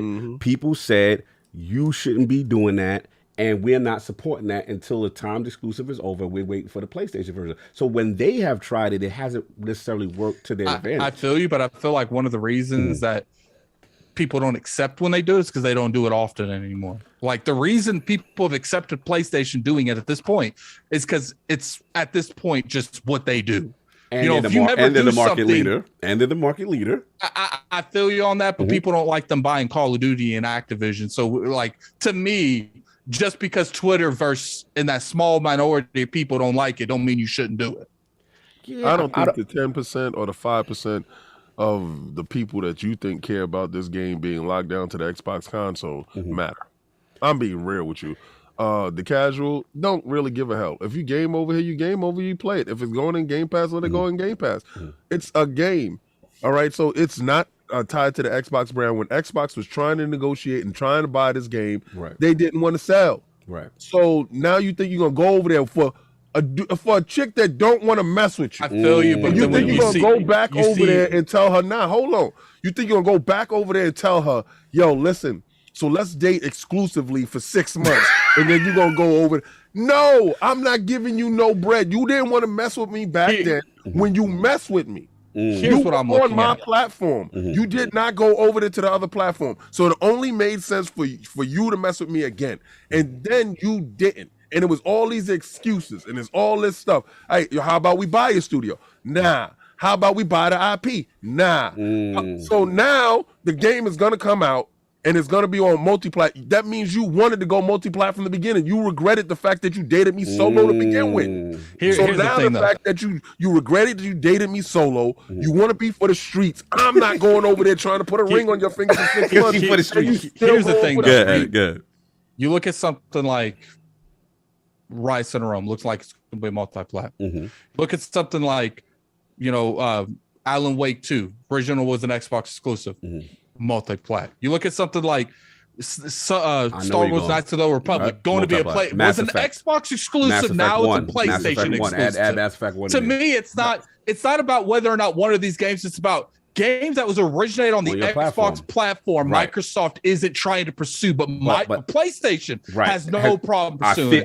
There is literally a realm where you can have a PlayStation showcase where they show Sunset Overdrive 2, Ryse Center Road 2, and it's all marketed or exclusive to them. Let me jump in. Because then it's looking like you're sitting there having these games, you're having these showcases, and these fans that play these games on other platforms are gonna be like, it's either your stuff is marketed on mine or it's mine. I feel you. And this is where I'm with you and King. Because the Xbox One generation proved that they don't have ownership. There you go. They learned the hard reality that you can't control where that chick go. She gonna do whatever she gonna do. So I'm with you. It looks horrible when you see it from an Xbox optics perspective. And it looks terrible that Alan Wake over there. This one, Mass Effect, is now over there. They had all these underneath their roof at one point, right? You're right. Look, I'm gonna jump in. This is fun. Y'all made the show long. I was trying to go quick. It's y'all. Y'all was arguing, but this is fun. So look, greatest 900p game of all time. Let's be clear, right? I want to give Crytek their flowers. I know we going hard on them. The Cry engine at that time, what they were doing at that time on a gimped Xbox One that was still utilizing the Kinect. Remember, y'all, the Kinect was still bundled in that launch that was 10%. Taking that 10% of power that they eventually was able to remove and to get games to try to be 1080p or whatever. These dudes was magicians. They was doing the Lord's work. I will never forget that trailer at the Xbox One showcase. Forget about the other stuff with the TV. I'm talking about the game showcase. Yeah, I still on this day feel the Xbox One launch lineup was superior to the PlayStation 4 lineup. They had Ryse to the Run that looked like the greatest thing I've ever seen. You talk about Quantum Break kind of in the window. You talk about Sunset Overdrive kind of into the window. Killer Instinct, Forza, then a Titanfall 1 kind of into that first year of Xbox One. And the reason why I go so hard for hashtag just one is because Ryse was a hashtag just one. Yeah. Quantum Break was a hashtag just one. It was a new IP, new character, new generation experience. I'm with you at it. It saddened me that we ain't get no Ryse 2. You know what I'm saying? And I was like, why is that? Then I found out, oh, they don't control the IP. Damn, y'all. That's you know what I'm saying? I was like, man, y'all don't own that. And to me, that birthed Phil into 2018, which is, you know what? We can't go through this again. You know what? Here, Ninja Theory, Compulsion Games, Mojang, Playground Games, Turn rights 10. to you know what? Call of Duty, You're funny. But because when they lost that too, it was all of that stuff that they. But that's their fault on Call of Duty though. They let that license run out. Yeah. The thing though, when it comes to this, is like, I'm not saying, go out there and snatch this, go out there and snatch that. I'm saying, like, do what PlayStation does. Still nurture your studios, but if the game makes sense, go out there and get it. But all right, Addict, if they remember, you acted as if two people have to agree. You can say that I get the money. I want to give you this, but if she want to be for the streets, I'm saying from the perspective they haven't done it. Like if they have done it, I don't know. We don't that's know. one. But I'm talking from the perspective they haven't done it, right? Because I don't know what they've done. Right. I'm just saying if they haven't went out there, I feel like that's a mistake. The rumors are that they have tried to negotiate a Ryse 2 for a long time. Since the days we had Kiss Move talk about this. Yeah. You know what I'm saying? So the rumors are they have. But if you don't own it, there's only so much negotiation you could do if she want to be for the streets. If she don't want to deal with you. If she sit there and say, yo, the numbers on that launch was not what we thought. After all this effort we made on this greatest looking down MPK, and y'all so I'm just making. You guys need to calm down about me being heated in the chat. No, this is he not bad like that. No, stop. This is just regular stuff, y'all. It's ridiculous. Nah, like, I can be heated and show you straight out of the chat if you want. He about to open their head. No, we good. This is regular stuff. This is how the Lords argue. Everybody's good. Don't worry about this. So at the end of the day, like they learned that, and it's like, yo, they ain't gonna rock with us, so I don't care what you do, kind of energy, kind of thing. Then it's like, okay, it's gonna be multiplied. Now, this is what I'm with you. I would, at minimum, would like to see them offer the Game Pass back if they take it, because at least even if it's multi-plat, it almost feels like it's for free. You know what I'm saying? Right. Over on then. That to me is the happy. I think it's just I don't even care, to be honest with you. I think it would look for a good perception wise. Like you have a show and it's like, what? They low key going out there and they're like, look, we know the Xbox One generation was a letdown to a lot of people. We're going to let you off with this Ryse on a Rome 2 exclusively on our platform. It don't even have to be everything, man. I would only, it's not like I'm saying go out there and get everything. I'm saying that Ryse on a Rome 2 has a lot of meaning to a lot of people. Of course. Listen, I people. am with you. It means a lot. Like you tell me we go watch the showcase this week. And at the end, you see the sword and the shield, and you hear doom doom da da doom, and you see Ryse 2. The Xbox tears grow man eyes. Tears grow man eyes. They be like, yes, he's here. I can already see the articles from IG and stuff. Xbox redeeming from the Xbox One generation. Like, look, I'm with you. Both of y'all are right. Both things can exist. You could be right on how it means to the Xbox thing, but King could be right in the sense that, if they be like, it's still coming, but it's Game Pass. We got y'all. We got the, exclusive Game Pass deal. It's going to be on our platform, and we wanted it for you guys. Both can still coexist. The last thing I was just going to say, this is what I want because I didn't get my balls off because y'all was fighting. Look, the QTE, we understand. But you got to be real combat this time, fam. You got to be real combat this time. Yeah. You got to God of War this. You got to, whatever. Because the combat was fire. Now, with King, though, I want the QTE as like boss finishes, like Kratos' old God of War. When you finishing things, It'd be everyone, but not everybody. I don't want the Tom, Dick, and Joe dude, the regular Calvin dude. Every Calvin dude got a QTE. No. We need to cut them up. Or like certain situations you can QTE. Like you know how like when you fight like big bosses in God of War, they let you see QTE them. That's I want to do it like Sifu. Yes. Big moments, only big moments, and not only the epic type joints. I want that. These people are ridiculous. Don't kick us out. Attic is the most manly man and powerful man ever. No, I'm not kicking you out, guys. Relax. You know what I'm saying? So I want that.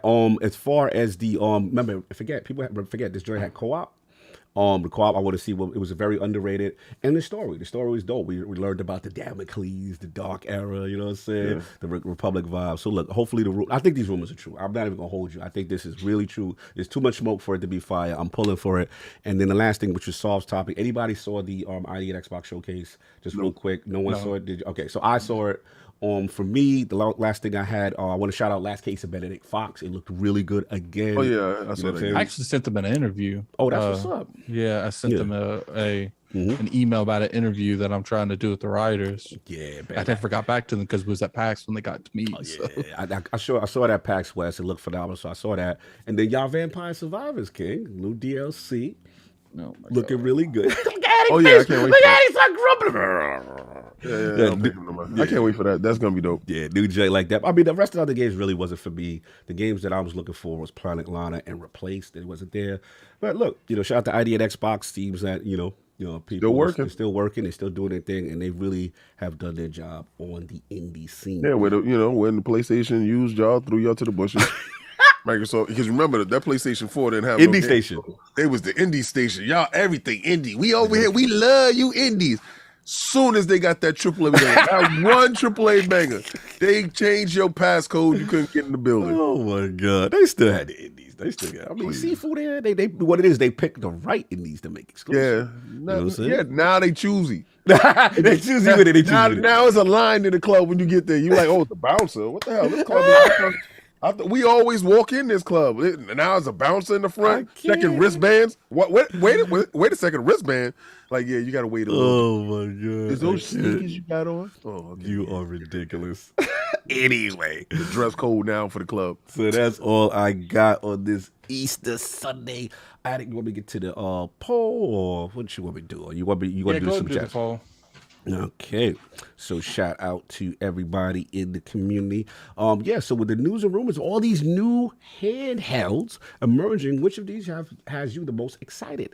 A, the Asus ROG-Ally, the Steam Deck killer. B, King's voting. B, King's PS5 remote play handheld. Yeah, don't clap. Okay, cool. We ain't gonna clap. C, for Addict, a new Switch, potentially Pro. Or D, I don't care. I need this Xbox handheld or else. Those are the choices. Oh, shout out to Tom Henderson, the $200 queue. Like, I feel it. Here in the chat. I love you, bro. I cannot wait though.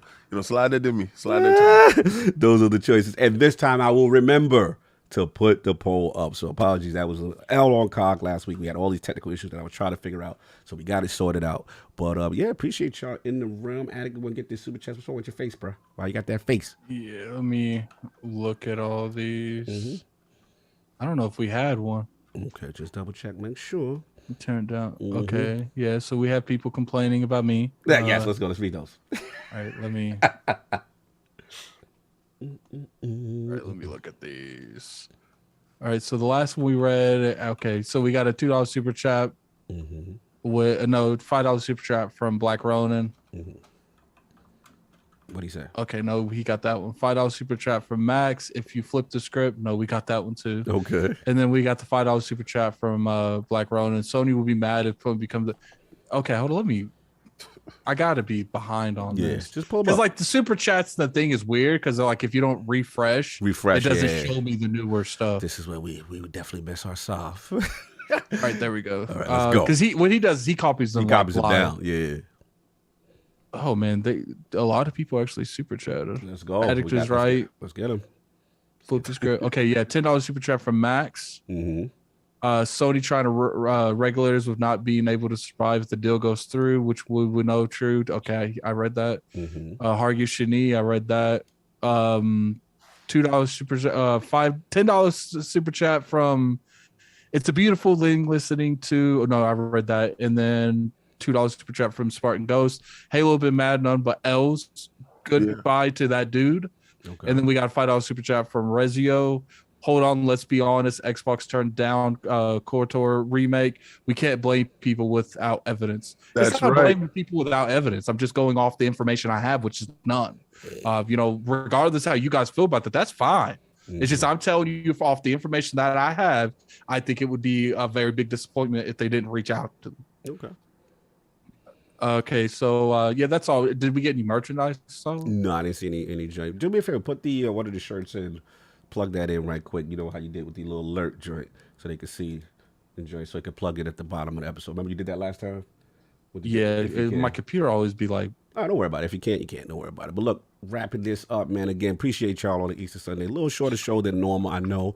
But think people gotta take care of things today and solve. We had to send our love to solve. He had to go spend time with the family. But look, we appreciate y'all in the room. Send your love to solve. He wasn't feeling well. Again, appreciate y'all. Shout out to the legendary Tom Henderson pulling up. I never seen Tom Henderson on podcast, so very honored to have him in the room, and we will have him back.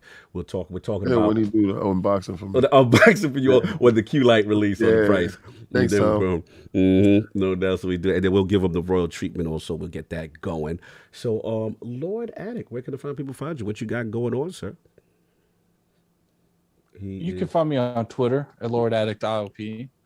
You can find me on YouTube at Gaming Addict. I'm going to be streaming Zelda tomorrow, Ocarina of Time. I'm going to do like some streaming for the rest of the month going into, Tears of the Kingdom.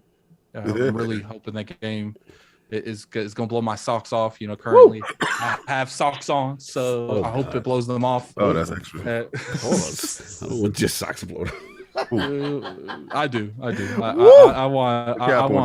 I want that game like that, man. I want it like that. Want that game. And then, I'm going to play through all of Ocarina of Time. I think Majora's Mask. I've only beat Majora's Mask twice in my entire life. I don't remember much of anything. So it's going to be interesting going through that game again because I have almost zero knowledge at this point. Like certain things go, a certain amount of time goes by, you just don't remember nothing. Like you watch a movie, you ain't seen in like 15 years, you don't remember nothing about the movie. So I'm excited to play that. Unfortunately, nothing else is on there. Or I'd play like Wind Waker and stuff. But tomorrow, probably around noonish, I'm going to play Zelda Ocarina of Time on my YouTube channel, Gaming Addict. I hope you guys come through. You can keep your shoes on. Because I know King over there want you guys' shoes on. I don't think we got to be that intimate. He went Crocs. But what's going on? Y'all know what he doing. But I appreciate everyone coming through, and we had up to like 750 people in here. Yes. We come through every week. I'm glad you guys really enjoyed. Now next week, like I said, we have a very big show for you guys. Don't forget that. I hope you guys enjoy next week. We're gonna have a pretty killer show. There's my link to my YouTube channel in the description. Tomorrow, 12 p.m. I will be starting to play Ocarina of Time. No doubt. Salute. Lord King, where can I find people find you? What you got going on? You can find me on Twitter, King David OTW. Same one for my Xbox gamer tag. What's I forgot. PlayStation game. I want to know. I think it's you on PlayStation. I think it's Xbox Game Pass lover. something crazy because I had to change my joint. Sony got me, They got me because it was Xbox 360 lover 01, and they got me, so I had to change my joint. But it's like Xbox Game Pass lover. You're not gonna stop me, Sony. I'm gonna keep doing what I do. So your Xbox Game Pass lover over there. You owe one over there, or just Xbox Game Pass? I got to double check, but I'm gonna post that on Twitter so y'all can check that out. Yeah, I want to connect with the Lord. Yeah. Holla at your boy because I ain't got no friends. So nobody like me. That ecosystem whack. Anyway, follow me and Addict or R&R with the Lords on Tuesday. Where we're gonna talk about A Knock at the Cabin. I still gotta watch that. Yeah, you do. So get on that. Knock at the Cabin. Mario. It's a Mia. And what else? It was something else. I know I gotta watch The Mandalorian today. Ooh. But yeah. Other than that, I know y'all enjoying the Star Wars stuff for the past couple of days. Star Wars was lit. That was the great stuff that was going on over there. A lot of information came out. I know a lot of you guys was disappointed. Yeah, we're gonna talk about that too. Yeah, that's kind of crazy. But yo, listen, go see Mario if you didn't see Mario. Oh, Cocaine Bear is coming to Peacock. So if you didn't get a chance to see Cocaine Bear in the movies, go check it out when it lands on Peacock. Peacock is the place to see all your slasher films. This is the dopest slasher film that doesn't care about pushing an agenda. It's just crazy good. No doubt. Salute to everybody in the room. We get a Dragon Heart Yobi, member for 21 months. He said, Lord Gold, peace, love, and life. Keep up the great work. It is always mad love. Hey, King, I appreciate your mans. What's the ETO and the King of Statues podcast? Peace, King. Oh, that's coming soon. Also, everybody, your Valari pillows should be landing in your home. A lot of people have been posting that they got their pillows on socials. So check your emails for everybody that supported and they got out there. And if you came to PAX and you got a chance to see the pillows in person, y'all know what it is. So definitely listen to everybody that got them and their feedback. Post it on Twitter, man. Post the pillows. Post them pillows. Show us that pillow love. Post the pillows. Be sure you tag us all and tag Valari. Don't forget to tag Valari. Tag Valari. Tag at the Valari. I'm putting a link in there for anybody who missed out. You know what I mean? I'm putting the link up in the description and all that. But use code Lord15, get that 15% off. We're seeing the pillows in the wild. I saw Kid Smooth. I saw Fame 2K. You know what I'm saying? And a lot of people getting them now. So 108 Dragon. 108. Oh, shout out to 108. Had an amazing video. I know hip hop has his. Shout out to Boom. You know what I'm saying? So we're starting to see people that popping up in a while. So put that Valari up if it came through. Go check that out. Let us know what you think. And for me, you already know LordCognito. Yo, like Addict said, next week, the big one, episode 300. 300 episodes of IOP. We're very excited about that. Should be a fun and a big show. And I retire after next week. 300, when we first started this, the contract I gave to Cogs at 300. Listen, man, we gotta see what we're gonna do with an extension or not. But anyway, look, enjoy your Easter. And again, appreciate y'all here on an Easter Sunday. This was love. We up out of here. Anything else, boys? What we got? I am sending you guys over there to Wandering Dutch. Go over there, show them some love. Yeah, definitely. Go see Dutch. Go in there, man. Put in that chat. Spam that chat with IOP sent you. And I appreciate everyone for you guys doing it. That's it. And then on that note, we up out of here. Peace. Peace.